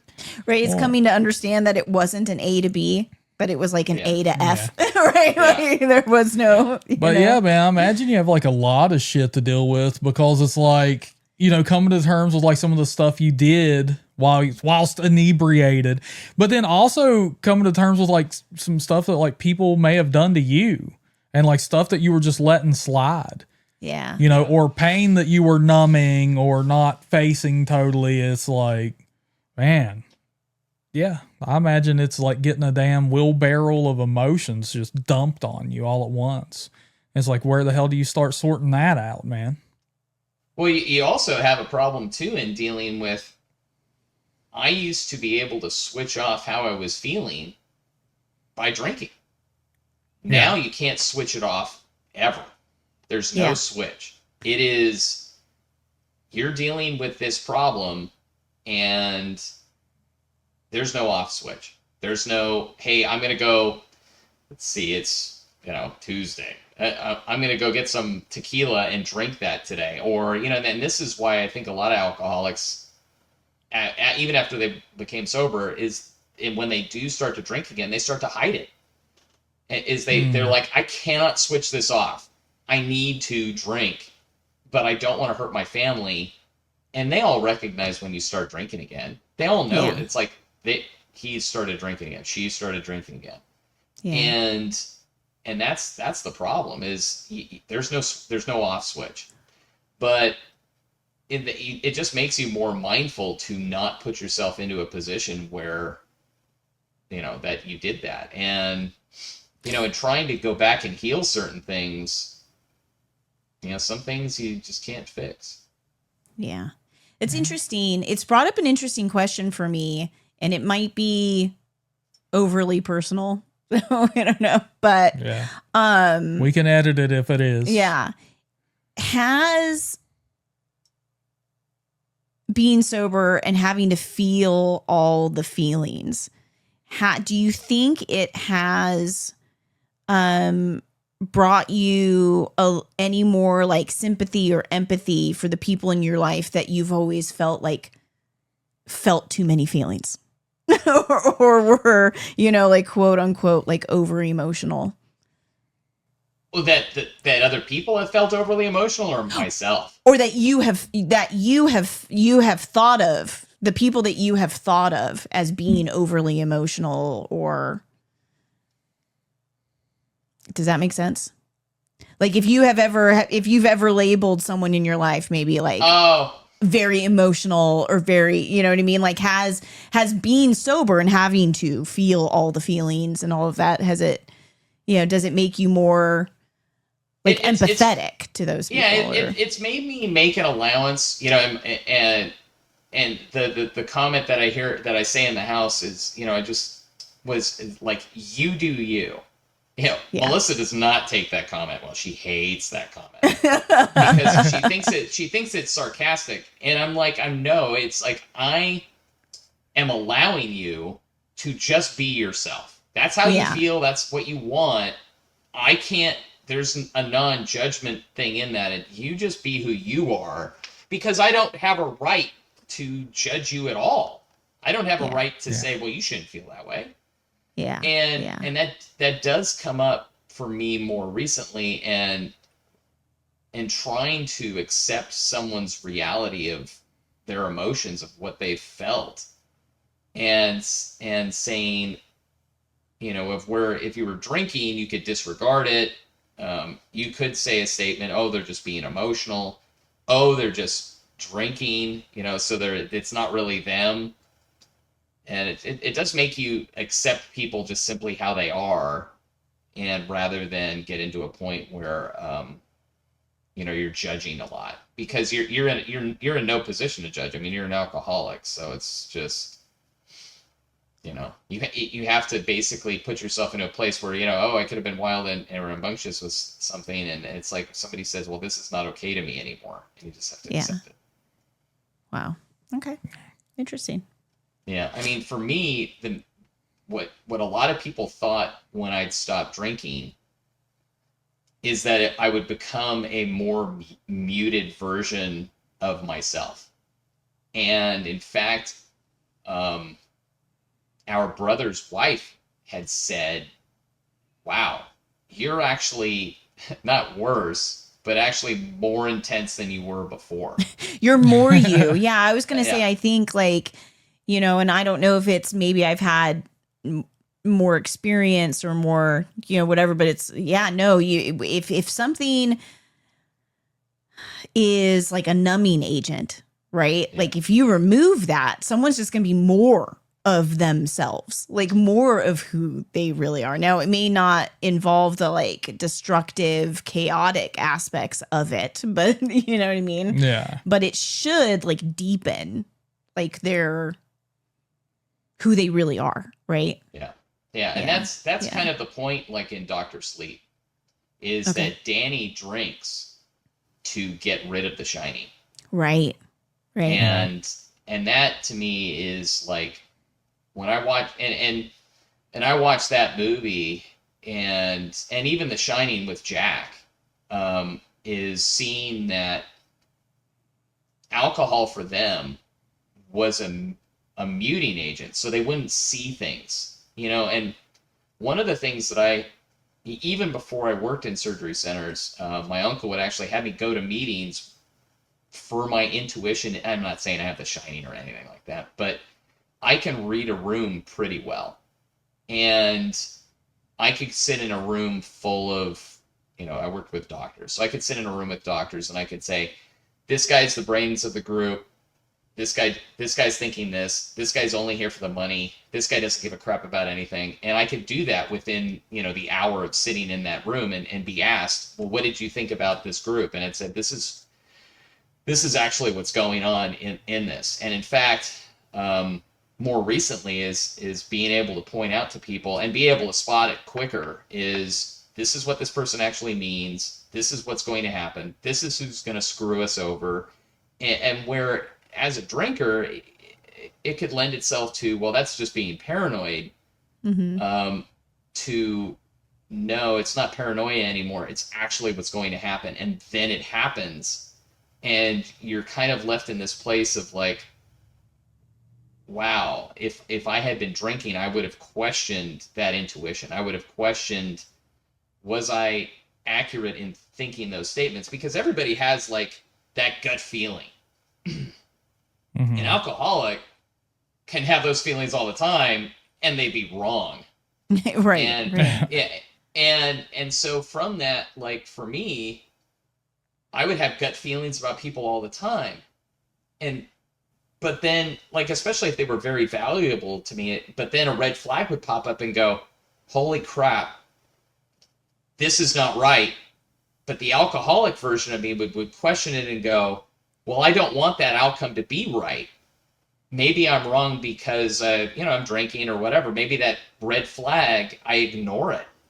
Yeah. Whereas the sober person gets that red flag and goes, okay, the alcoholic person would have just went along with this red flag and been like okay with it and ignored it, and then something bad happens. Whereas the sober person has that shining moment and goes, okay, I need to exit this quicker than I would have in the past. I've tried really hard. I've let a lot of red flags go for, I'm looking at my calendar based off of what I went through. I went through all these red flags for a month and a half. I'm wondering how long the drunk would have taken to get to that moment. Mm-hmm. And I almost think, would the alcoholic even have gotten to that moment? Or would have something worse happened of where the alcoholic would have gotten triggered, blown up, been angry, vengeful, even angry at themselves, like I should have caught that and this is all, fucked. But yeah, it's an odd experience. But that to me is like, for those movies in particular, it's like, the drunk, it's like there's the thought process that Jack Nicholson's character, like Jack Torrance, had The Shining. And that's one of the reasons why he was so open to this. But he'd been drinking, like his whole life. But it's more apparent in Dr. Sleep, because once he stops drinking, The Shining comes back. Yeah. Yeah. Yeah. Well, and it's interesting too.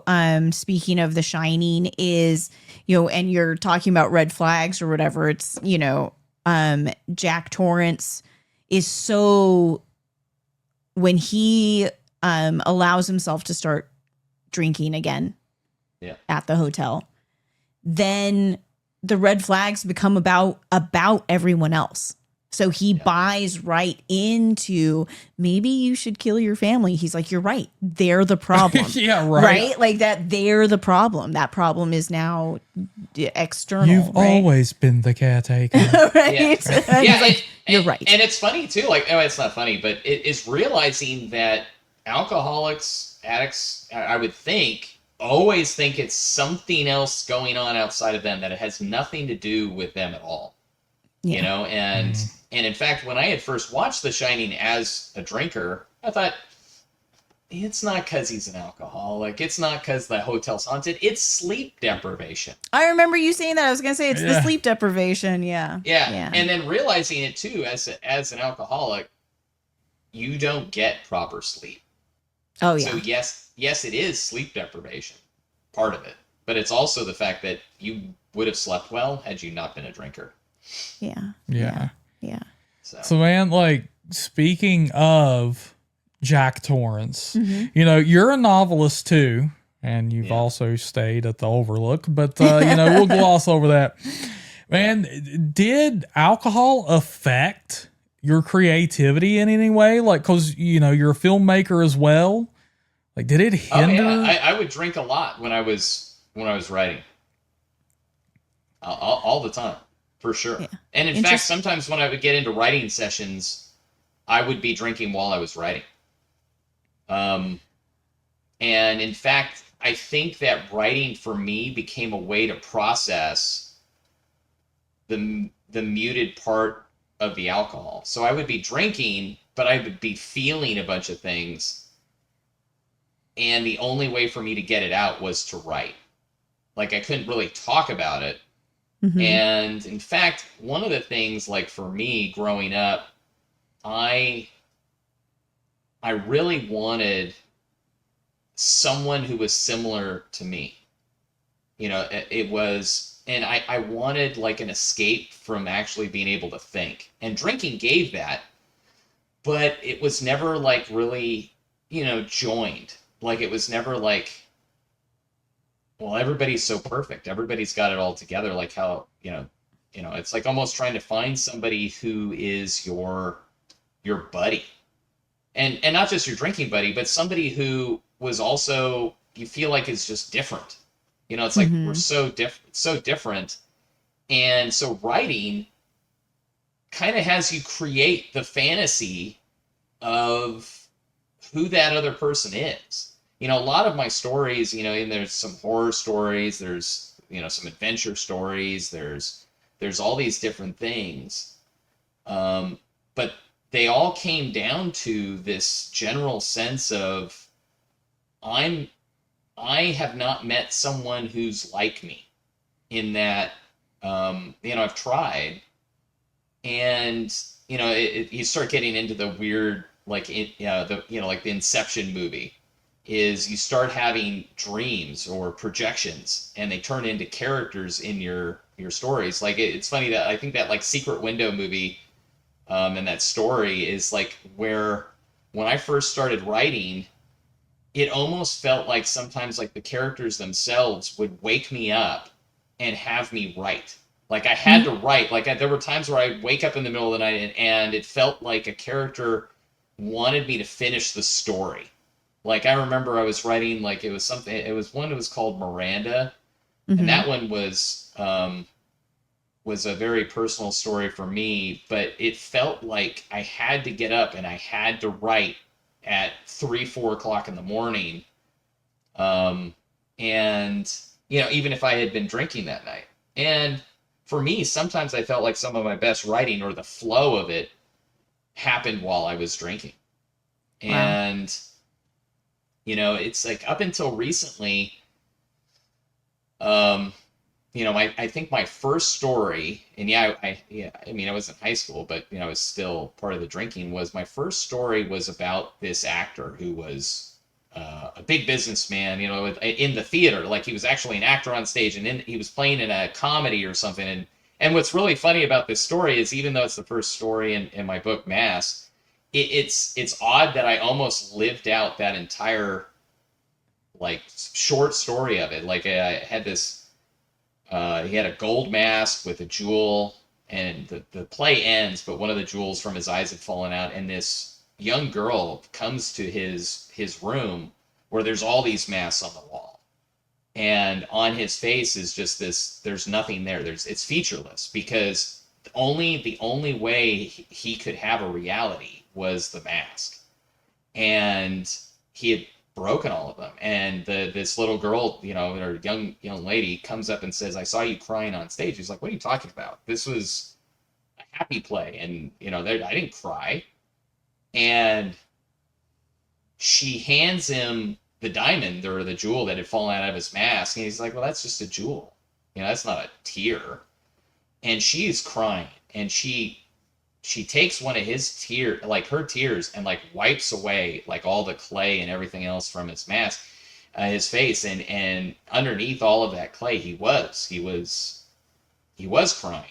And it's really odd, looking at that story, is because I went into business and I did all of those things. It was almost like I had almost cast a spell on myself, and one of the things about that is that and I think one of the reasons why I projected too much onto this friend was I thought I had actually found that person who I could be that open with. Mm-hmm. And and that's what was really hard in writing these stories, is you play up these fantasies in your head, and they were all almost infected with this magic spell or this desire to Mm-hmm.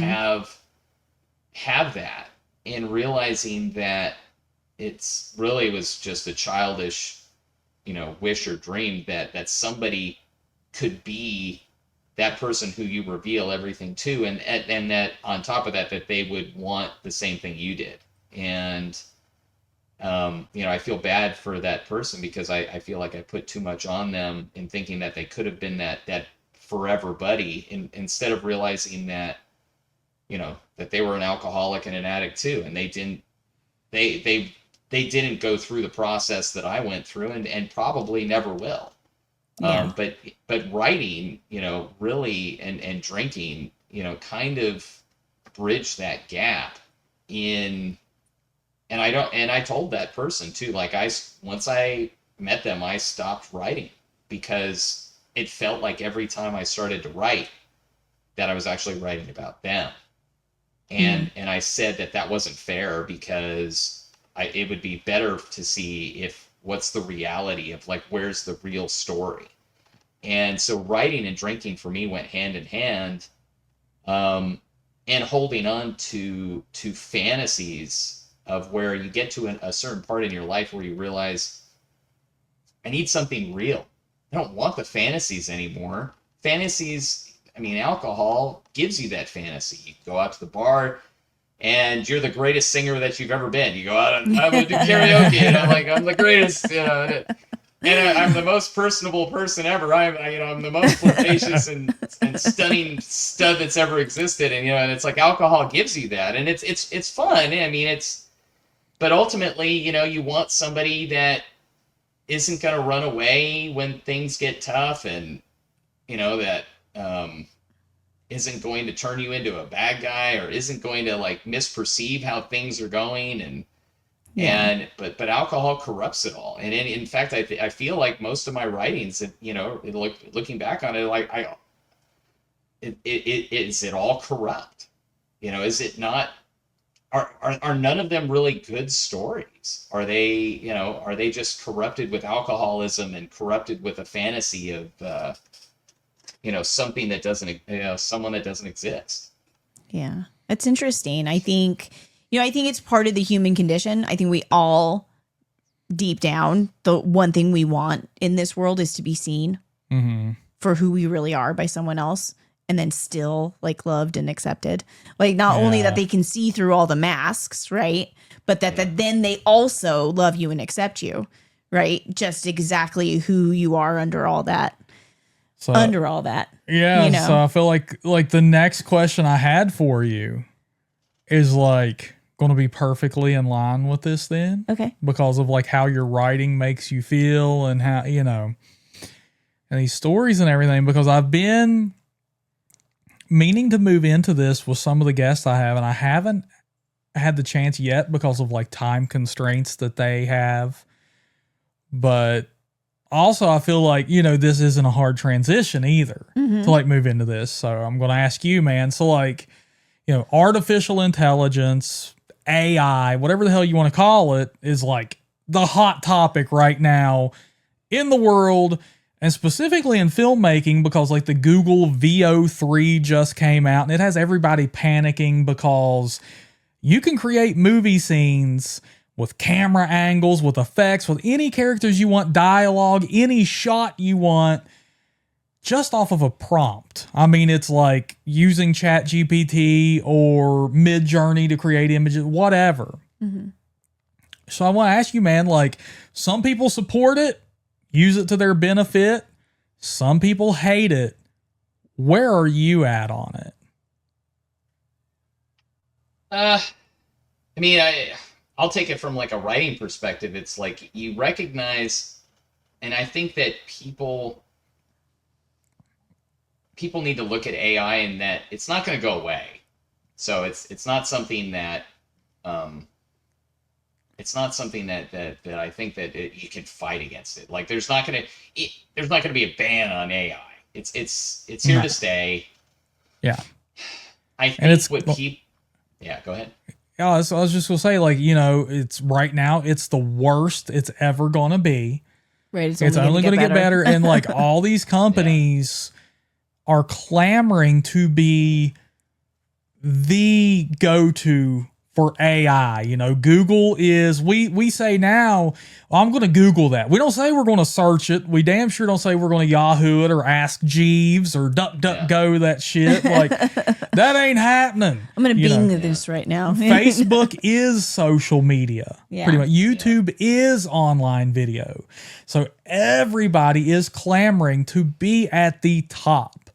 Yeah. So, I mean, yeah, man, it's not going away. As a matter of fact, it's only going to become much more prevalent, Yeah. and somebody's going to try to dominate that industry. I think for people on a, I don't know, spiritual, emotional, mental state with AI, I would hope that what people would start to take away from it is, and there's formulas for movies. When you go to movies, a lot of things are, and from like a filmmaking or writing perspective, is if I build the story this way, people will feel this way. That's how AI to me works. AI is told, we want you to create this. Well, it already has the formula for it. Hollywood already knows what to say, what to do. I mean, that's why, like, the most popular authors and writers is, once you have that trust of the audience, if I do XYZ, you're going to feel XYZ. And on top of that, you're going to spend that money, and you're going to walk away with that feeling. I think what I'd like people to do, if I was advising them about AI or any of that, is looking at what are the things that trigger you as a human being to feel certain things, and recognizing that though AI is going to be utilized more often, look at the movies before AI in realizing the formulas were already there, and is more exploring that you're programming as a human being. Because when people want to feel a certain way, they'll go online, they'll Google something, and it's like, well, I need reinforcement for how I feel. They feed themselves that information. And I think AI is just another expression of that, AI can come into being because we now have a way to program the formulas into something that can auto-generate a response. Whereas in the past, a human being had to auto-generate the response, but the formulas were already there. AI only knows what we tell it. And so I think people need to realize that when you go on to TikTok, when you go on to Google, when you go on to any of these things, you're already part of some algorithm. You're feeding into it. Like, I saw somebody post something, and I knew what they were feeling based off of the video that they chose to say, well, this is how I'm going to interpret this event. And it's just like, that's not what happened. That's not what that event means, but they went and found themselves a TikTok video to reinforce how they felt. And so AI is going to be the same thing. How do we want people to feel? Yeah. How do we, and then, because there's so much data out there, all they have to do is give it a prompt, and it'll just spit it out. Say, this is what the human being will consume. Well, and it's teachable too, right? So if you are someone who uses AI frequently, you kind of train it into what you want back from it, right? You're teaching it like, this is the style I like. This is the emotion that I like. This is these are the types of responses from you that make me happy, right? Yeah. And so it's you're really just training it to be. It's a feedback loop, right? Yeah. So it's just another feedback loop. Yeah. Right. And Versus going and talking to a stranger on the street who might say something you totally disagree with, right? Yeah. It's an interaction tool that gives you back what you want, as opposed to that, right? Oh, for sure. And we'll get back into the drinking aspect of it. Is, well, when I used to say this to Necro, he would say this. When I used to say this to Necro, he would feel this way. Yeah. It's like, now talking to like that stranger, that sober person, he's going to spit out a different thing. I don't know how to respond to it. Yeah. So I'm going to assume the pre-pattern thing, and then try and reinforce that this is what's actually going on. And AI, I mean, yeah, like look at Americans.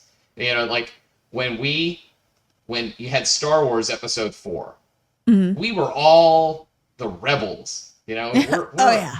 We're always the rebels. When they rebooted it and gave us the sequel, it was Episode 7. Hey, guess what? We were the rebels again.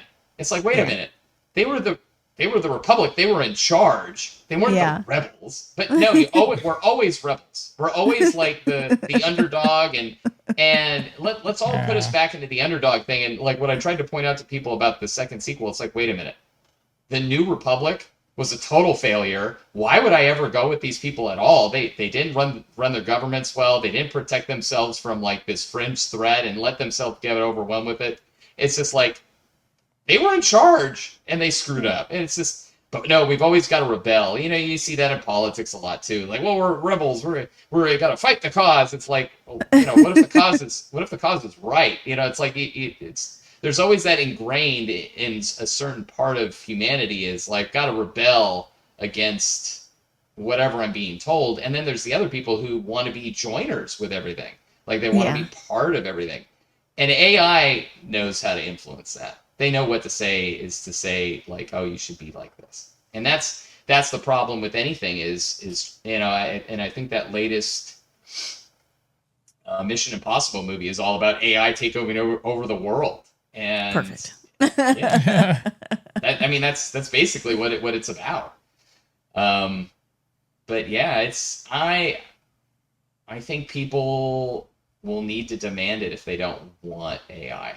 But I think deep down, I think people already have been experiencing what artificial intelligence is doing anyways. That people love underdog stories. AI will just create another underdog story and follow the formula.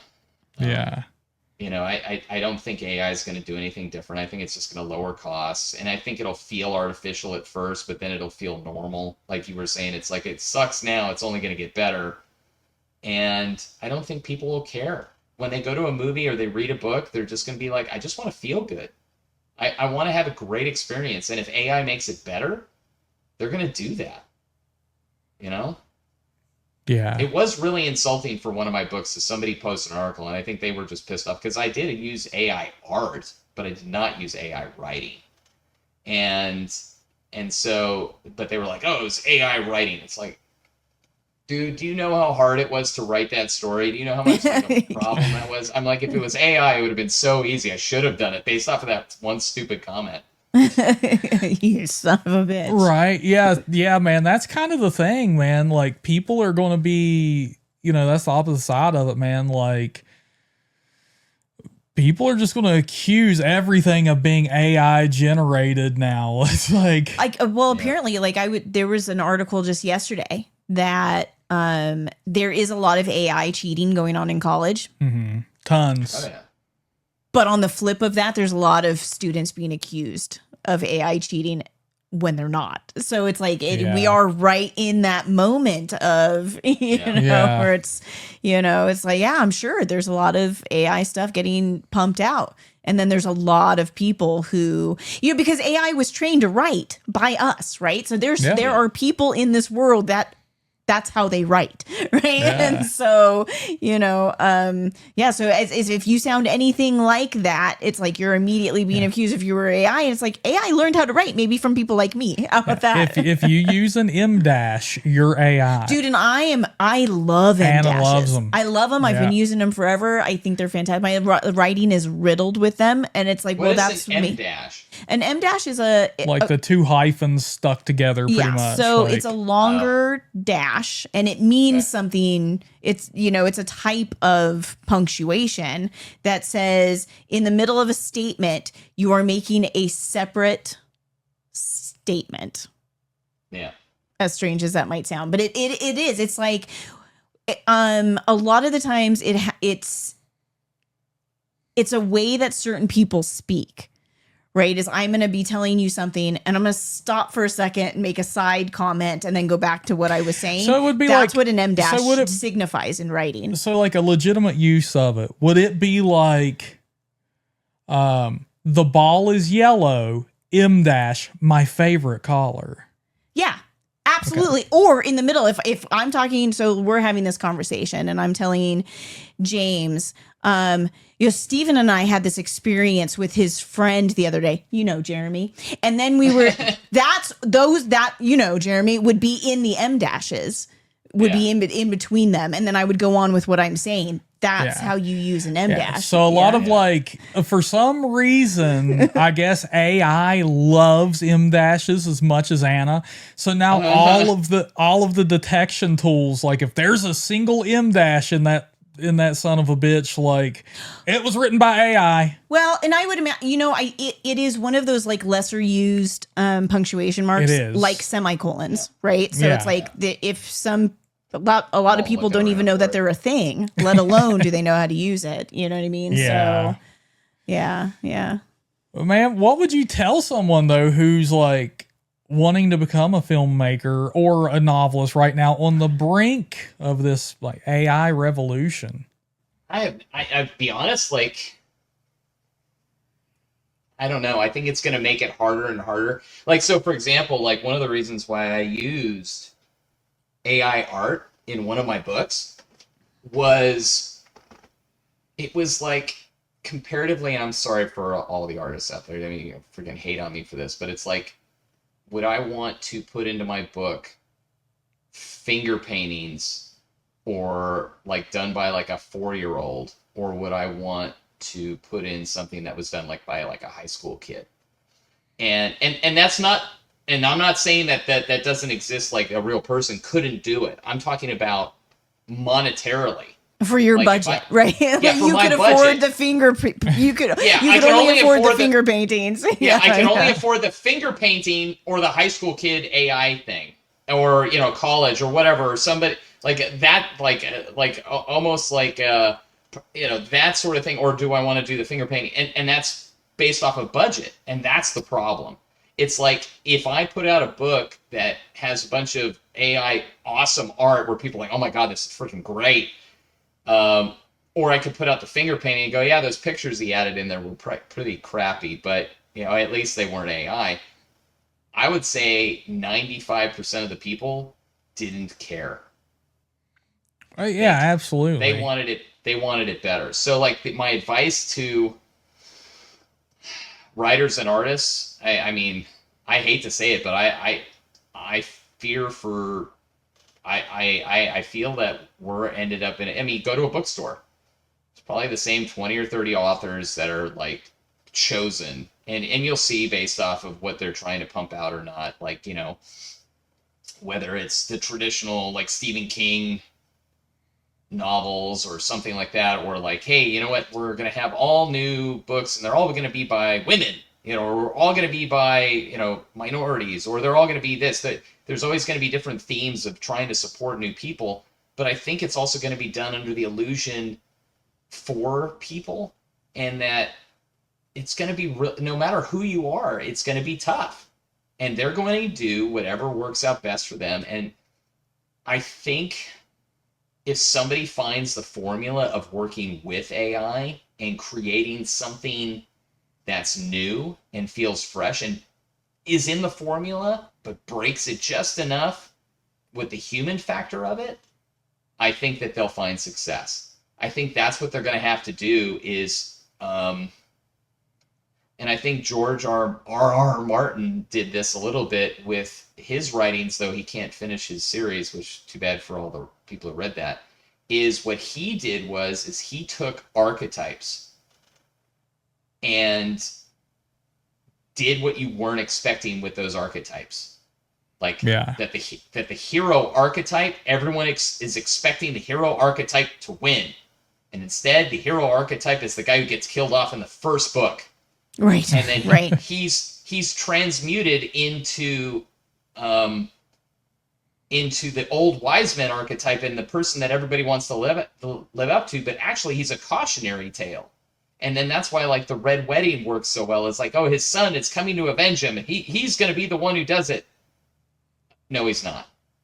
Yeah. It's like that I think for writers is what they're going to have to do is take the formula and break it. And it's going to be very jarring. They probably won't get a lot of accolades for doing it. But I would hope that human beings who are seeking out non-AI generated materials will recognize, here's somebody who took a formula The audience was expecting it to go XYZ, XYZ. I'm going to give you this response. I'm going to be super happy at the end of this book, and break the formula. I think that's, so my advice to filmmakers, audience members, is to stay creative. And if you feel like you're falling into the formula, force yourself to break the formula. Even though you won't get the $100 million movie, is break the formula. That way your audience can get something that can happen. And you're not just doing it to break the formula, but you're doing something to entertain them and to get a reaction that lasts beyond the movie. That's or the book. You know, is there's a lot of stuff you can watch, and like last week, and then all of a sudden, like, you don't remember it anymore. And I think that's what AI is going to give you. AI is going to give you that sugar rush while you're eating it. You're going to finish it, but you're not going to remember it next week. And that's I think what writers and directors can do is, and they can get, if they get to a point where they might not be famous now, but 20 years from now, they broke the formula and they're a cult classic now. You know, it's like there's something there that broke the formula. Like the hero doesn't always have to win. The villain can win, you know, or something like that. But it's not contrived and, you know, it's like, oh, well, I did this just to break the formula. It's gotta have a point, you know. Even if it's the point of it is to insulting your audience. I mean, in fact, the last book that actually you're working on editing, the whole goal of it was not to insult the audience, but is to insult a whole following of people, is to say, like, you demanded the end game formula for this, and yet why is that really important? Isn't what the message is that's important? And you got lost in, well, I needed the hero to pull the sword out of the stone, and that's what I needed. And it's like, well, maybe you don't need that. Yeah. You know? So it's the advice for creatives is to find a way to be subversive. Yeah. So we're working our way right back to being rebels. Right. Yeah, exactly. Yeah, I love it. It's to rebel against it's one of those things. It's like, you know, as much as people probably didn't like the Matrix 3, is, you know, like the Neo's talking to the Oracle, and she tells him, you know, the archetype is he's meant to balance this equation, is to balance the Matrix. And he's like, well, what's your purpose? And she's like, to unbalance it. You know, and for me, a lot of my writing had to deal with trying to get it, not, I mean, Twilight Zone is probably a great example of a lot of good writing of where you're not expecting this twist ending. You know, M. Night Shyamalan, you know, it's like giving somebody, it's like, I see dead people. It's like, what? And Bruce Willis is dead? What do you mean he's dead? The whole time. He's dead all the time. It is taking you down this journey where you're not expecting what happens, and then you remember it forever. You know, it's like you tell somebody, I see dead people, and they go, oh, Sixth Sense, I remember that. Yeah. You know? Yeah. Absolutely.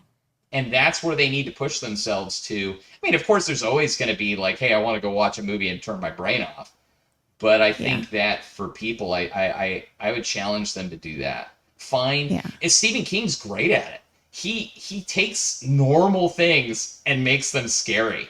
Like even in Dr. Sleep, like I camp. You go to RV parks. Those are like the nicest people on the planet. And I am terrified. I am not going to let my kid out of my sight. Those traveling people are coming. They're going to like suck the steam out of them. And it's just like, oh. And that's terrifying. Thank you, Stephen King. Thank you, Stephen King. Will now be watching my kid all the time. You know, and it's and I think that's the long-winded answer to that question.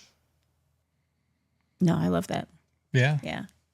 So you're with just utilize it, flip the script, you know. Yeah. Well, and I think Shyamalan is a great example, because one of the things I say to Steven a lot every time a new film of his comes out is I want to see it for myself just in case, right? Because I think he's very famously a quote unquote hit or miss director. Like when he makes something fabulous, it's amazing, right? And when he tanks, he tanks. But I just admire the fact that he's shooting for it, right? Like that he's swinging. It doesn't matter if he misses, right? And and I think like there's a lot in commercial filmmaking, and it's like you said, we're gonna lean even heavier into it with AI, where you're just following a formula that is going to be at least moderately successful.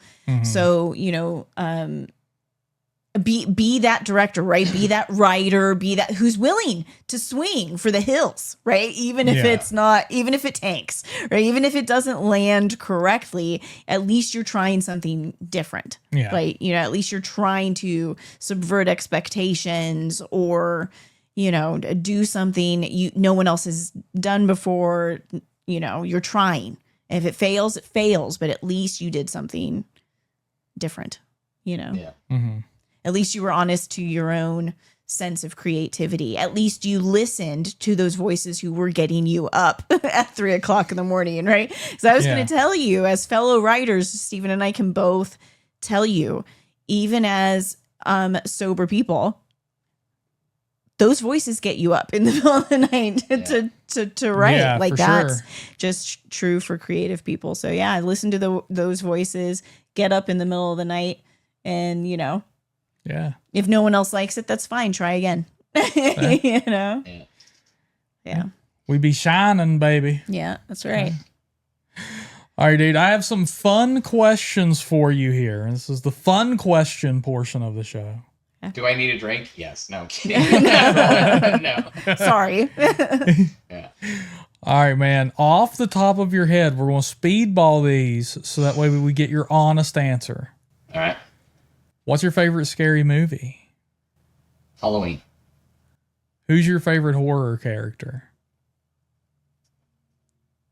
It's funny. I would say Laurie Strode. I don't know why. It's Halloween, but yeah, I like her. So Perfect. Okay. I don't know. It just popped in there. It was the first thing. I mean, if I probably thought about it longer, it'd probably be like, Pinhead. I was gonna say that. I was like Pinhead. It's his real answer is Pinhead. No, go ahead. Yeah, I think it. Yeah, I mean, just it did it. But it was the first thing that popped in. That was Laurie. I love that. I mean, throughout all the different movies she's actually in, there's so many different versions of her in there. She's more dynamic than you would think. Yeah.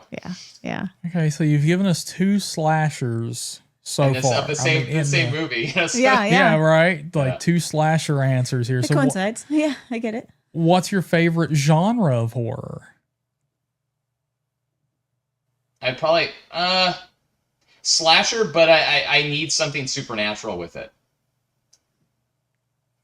For sure. Okay. It cannot be straight up like just a serial killer. And I know they like to say that Michael Myers, well, he's a serial killer, but like in the script, he's referred to as the Shape.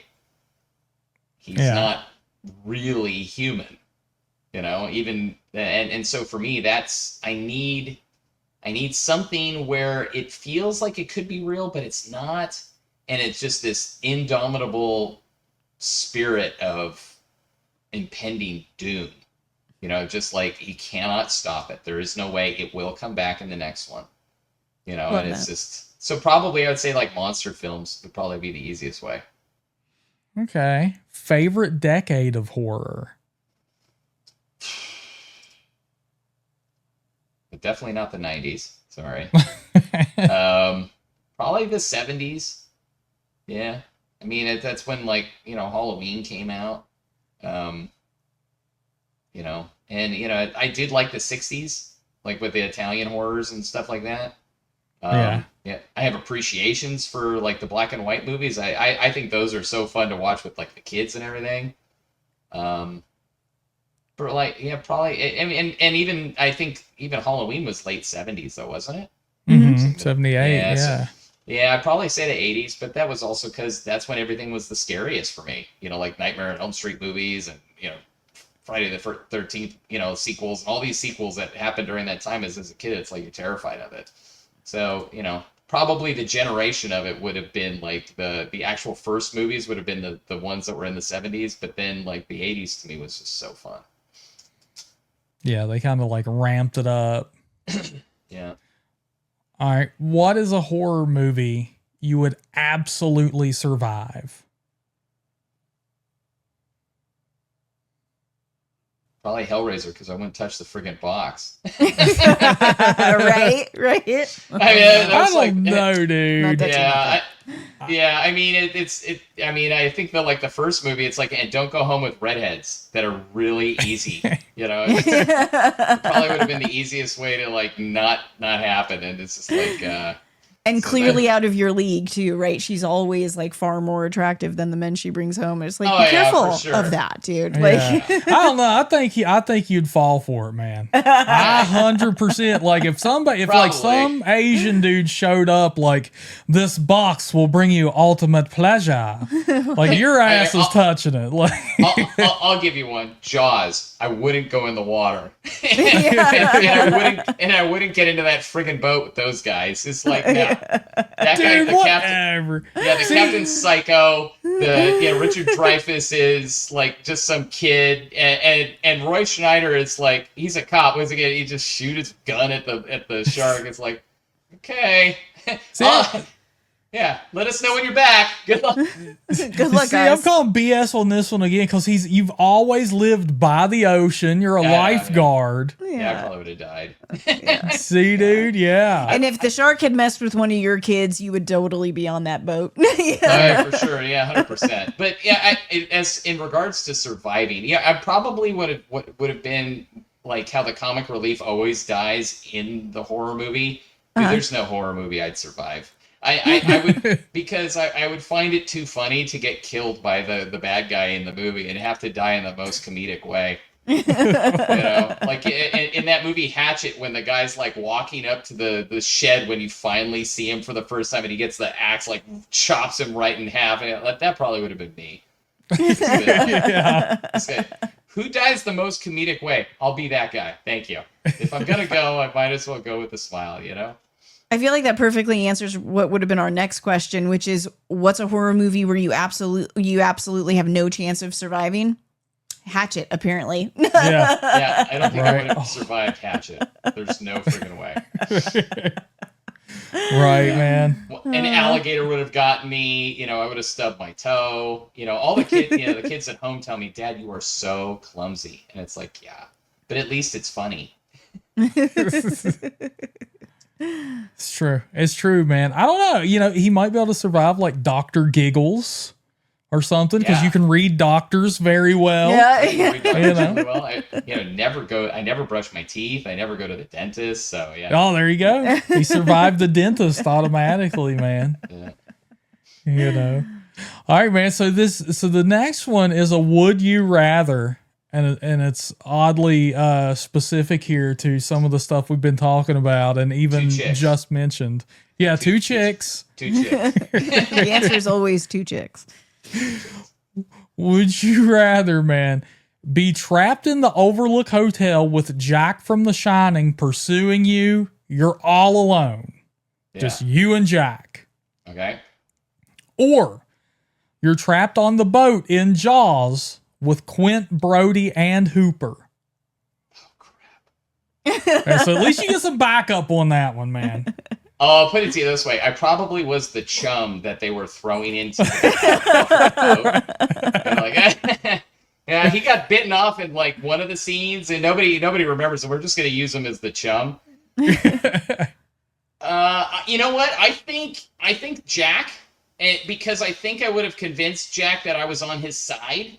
And just been drinking with him in the bar by the end of the movie and just given up. I think that him chasing me around and I'd be like, dude, why are you doing this, man? Let's just go to the bar. I think at that point I would have just given in to my alcoholism, and that would have been the credits end scene, and Danny and the wife would have been like little heads on like the desks behind us and been like, sorry, had to have a drink, you know. So I probably would have survived. Now, that's really creepy and gross, but No, it's great. It's perfect. Right. It's just what the horror audience wants. yeah, Jack and I would have been friends for sure. There you go. Oh my God, dude. In Yeah, fact, man. In fact, Melissa used to, you know, like there was one time she came into my office while I was working, and I blew up at her, and I basically, whether you hear me typing or anything, you come in here, you are interrupting me working. And it was straight up from that movie, man. It was like, oh my God, you know, and you realize it later blowing up at them. It's like, you don't want to blow up at them. It's just, you're insane. And you know, that the ghosts are talking to you. Oh, I've had to train Steven basically, and this is like the only time I would ever even think about using that term, because I don't like the idea of that within relationships, but this is probably the only time where it's actually accurate. Is we share an office, and if I get up to leave or go do something else, I stop to give him a kiss goodbye. And at first it used to make him nuts, like, and now he just accepts it. Disrupting the flow, the energy. Right? Yeah. Yeah, if there was like a tug of war of who was gonna win that battle, it was me. I'm getting that kiss before I leave the room. Yeah. But I mean, yeah, I'm glad to hear though that James feels the same way, because it is like you are. I mean, you're balls deep in whatever you're writing or working on or whatever, and then there's something that you don't expect to have. Like, you know what I'm saying? Like, you control whatever you're doing or working on. Yeah. Like, you know, Yeah, it I is mean, an that- expected response, and then Yeah. another person fly-by kiss. It's like, I mean, it's just one of those things where it's like, you could have had my attention 5 minutes ago. Why are you coming and bothering me now?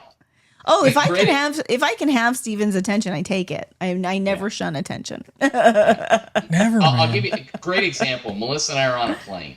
I have a book. I talk with her. She stops talking. I look over at her. She's into something else. I'll open my book. I'll read one sentence. And she'll immediately start talking. I'll shut my book and I'll talk to her. And then I wait for her to stop. I open it again. And I read one sentence or a couple sentences. Maybe I even get further down the page. And she starts talking again. And then I get to the, I bust out with the line from like Training Day. All right, you won't let me read my book. Tell me a story. Keep me entertained. Now it is your job. And it's funny how like shut down she immediately gets. What do you mean? What do you mean I was interrupting you? I'm like, I have put down my book 3 times. Now you have to entertain me. And then I can actually get like an hour of like being left alone. It's just one of those things. Why aren't you paying attention to me? Yeah. See, now there's something that I can absolutely respect as a reader. If somebody picks the book up, man, you gotta. She will not interrupt that. Nope. Yeah. Like, you know. Yeah. Meanwhile, I'm over here on the computer, you know, trying to fucking create a cure for the T virus. Yeah. Yeah. Because I have to go upstairs to come to my computer, and I'll ask her before I leave. Do you need anything? Do you want to talk about anything? Oh no. 5 minutes later, after I say, okay, well, I'm going to go play video games with Henry or something. Oh, could you help me with something right now? You know, could Maybe you're not the one with ADD. Could you add this to your shopping list? And I swear to God, like I've told her, I'm like, when you do stuff like that, it makes me feel like when you walk away that you're laughing, that you're giggling, that you interrupted me. You know, like, The funny thing is I know your wife well enough to say, yeah, probably. Probably, yeah. Yeah, but it's weird because I know Stephen King, so Stephen King feels the way we do. I mean, hell, he wrote the iconic scene or Stanley Kubrick, whatever, you know. But like, I wonder if women are that way when they get interrupted, because I know Anna is not. Like you are not like Melissa is. Melissa has a totally different interaction. Every morning she has a routine. Like if I try and kiss her, like get up at like 4 a.m., give her a kiss, and then go back to bed, like sometimes I'll get up. Nope. Unacceptable. Does not want to interact with me whatsoever. No. They can be worse. And in fact, they can be like worse than that, and there's no bound, like you can try and have the same boundary. That's not acceptable. But when they do it, oh, it's totally acceptable. It's funny for me. Steven can interrupt me pretty much in the middle of anything, and it's not a problem. The only time it's such an odd and specific circumstance, and I think it has to do with so it's for me it's when I'm cooking. But it's specifically if something is going on the stove. So if there's a fire under my pot, like I need to be like focused. Like really, or I'm going to destroy our meal. Like that's when I'll even tell him like, dude, just stop. Like don't. And he'll be like, what do you want to watch tonight? What are you thinking about? What are you? And I'm like, dude. Or I'll even, and the funny thing is my natural response is to try. Right. So I'll try to have the conversation, and about 2 or 3 minutes in, I'll get so frustrated. Then I remember like, not right now. Like I can't, like I'm trying to not burn this or trying not to, I cook. Most of what I cook, I'm not cooking from like a recipe paper in front of me. So it's like, man, I'm trying to remember all the things, what order this all has to go in, like blah, blah, like I can't, that's something I can't multitask. Like I can't multitask a meal. But that's really it. It's like, other than that, it's like if I'm working, even if I have my headset on, he can't, the way his screens are set up, he can't see me. So he'll just start talking to me. And I'll have to, like, I'll just suddenly catch and I'll have to take and I'm fine. I'll take my headset off and I'll be like, I'm sorry, I didn't catch that. I had my headset on. And it's always, what's up, babe? Like, I'm not, I don't act like he does. We're just like, I had to take my headset out of my ears. What do you want? No, he's worse. Yeah. When I'm cooking, Melissa will just stand in the middle of the kitchen and I'm like, get out of my way. Yeah, Steven's great about that. I think, being such a big, tall guy, like his whole life, like he's learned to not be in people's like physical way. So he's good about that. But yeah, it's like sometimes you will want me to have been like ruminating on something. Well, it's like, no, man, nope. Can't do it. Can't do it. Cooking. Leave me alone. He's definitely pulled the Melissa a couple times where I'm reading and he asks me something and then we talk about it and then I go back to reading and then he'll ask me and after the third time probably I get like, okay, dude, like that's right. Are we reading now or are we not reading? I'm trying to figure out like that's right. Melissa will love to tell me, hey, what do you have on your calendar? And I'm in the jacuzzi with her. I have no idea.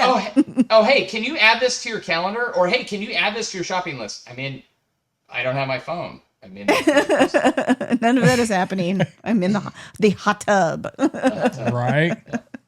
Yeah. 100%. Oh man. All right, James, dude. I really appreciate you coming on here once again, talking some horror with us. That's all we had for you. All right. We've picked your brain. Enjoyed it. Hopefully, it was beneficial. Entertaining. Oh yeah, I'm sure, man. It was entertaining for us. Yeah, and it was a lot of great information and a lot of great insight. So yeah, into some of like our most beloved movies and characters, and well, into your personal life, Yeah. Now we can hold all this information ransom. So. Oh yeah. No, we can't. We're about to put it out to the whole world. So you can send it to my friend and say, what an asshole. Yeah. That's son of a bitch. That's right, dude. That's going to be the whole title of the podcast, dude. Like, I'm going to start off with a quote. My friend sucks ass. Oh, I don't think they suck. Literally. Dr. no. de Ciutiis talks horror. No Special way, man. guest friend, his imaginary friend. What was that one movie where the guy had, it was A Beautiful Mind, where the guy has an imaginary best friend. It's like, there you go. Yeah, it's a beautiful mind. Yeah. Yeah. It was all in my head. Or the Joker when he thinks he has like a love interest. Oh, yeah. Oh, God. That shit was brutal. Oh, that's so sad. 100%. Totally crossed my mind for sure. All right, man. Yeah, thank you for being on, dude. We really appreciate it, and we can't wait to get you back on in the future. Mm-hmm. Yeah, we won't talk such heady stuff. Talk about like hottest women in horror. Yeah, there you go. There you go. Which hottest lady of horror would you like to have your ass beat by? You know, is it Mila Jovovich or is it Kate Beckinsale? And it's like, can I have both? Right. It's always two women. It's always two chicks. Two chicks. One day I'll get my fantasy. All right, horror fam. That was our interview with Dr. James de Ciutiis Sinclair Esquire. We hope you all enjoyed it as much as we did. And, you know, Anna. What? What'd I do? You know. I probably do know. Right? All right. Until next time. There you go. Look horror. Listen horror. Talk horror, my friends. Mwah! If you or someone you know is struggling with addiction and or mental health issues, call or text 988 on your phone to receive help 24 hours a day, 7 days a week.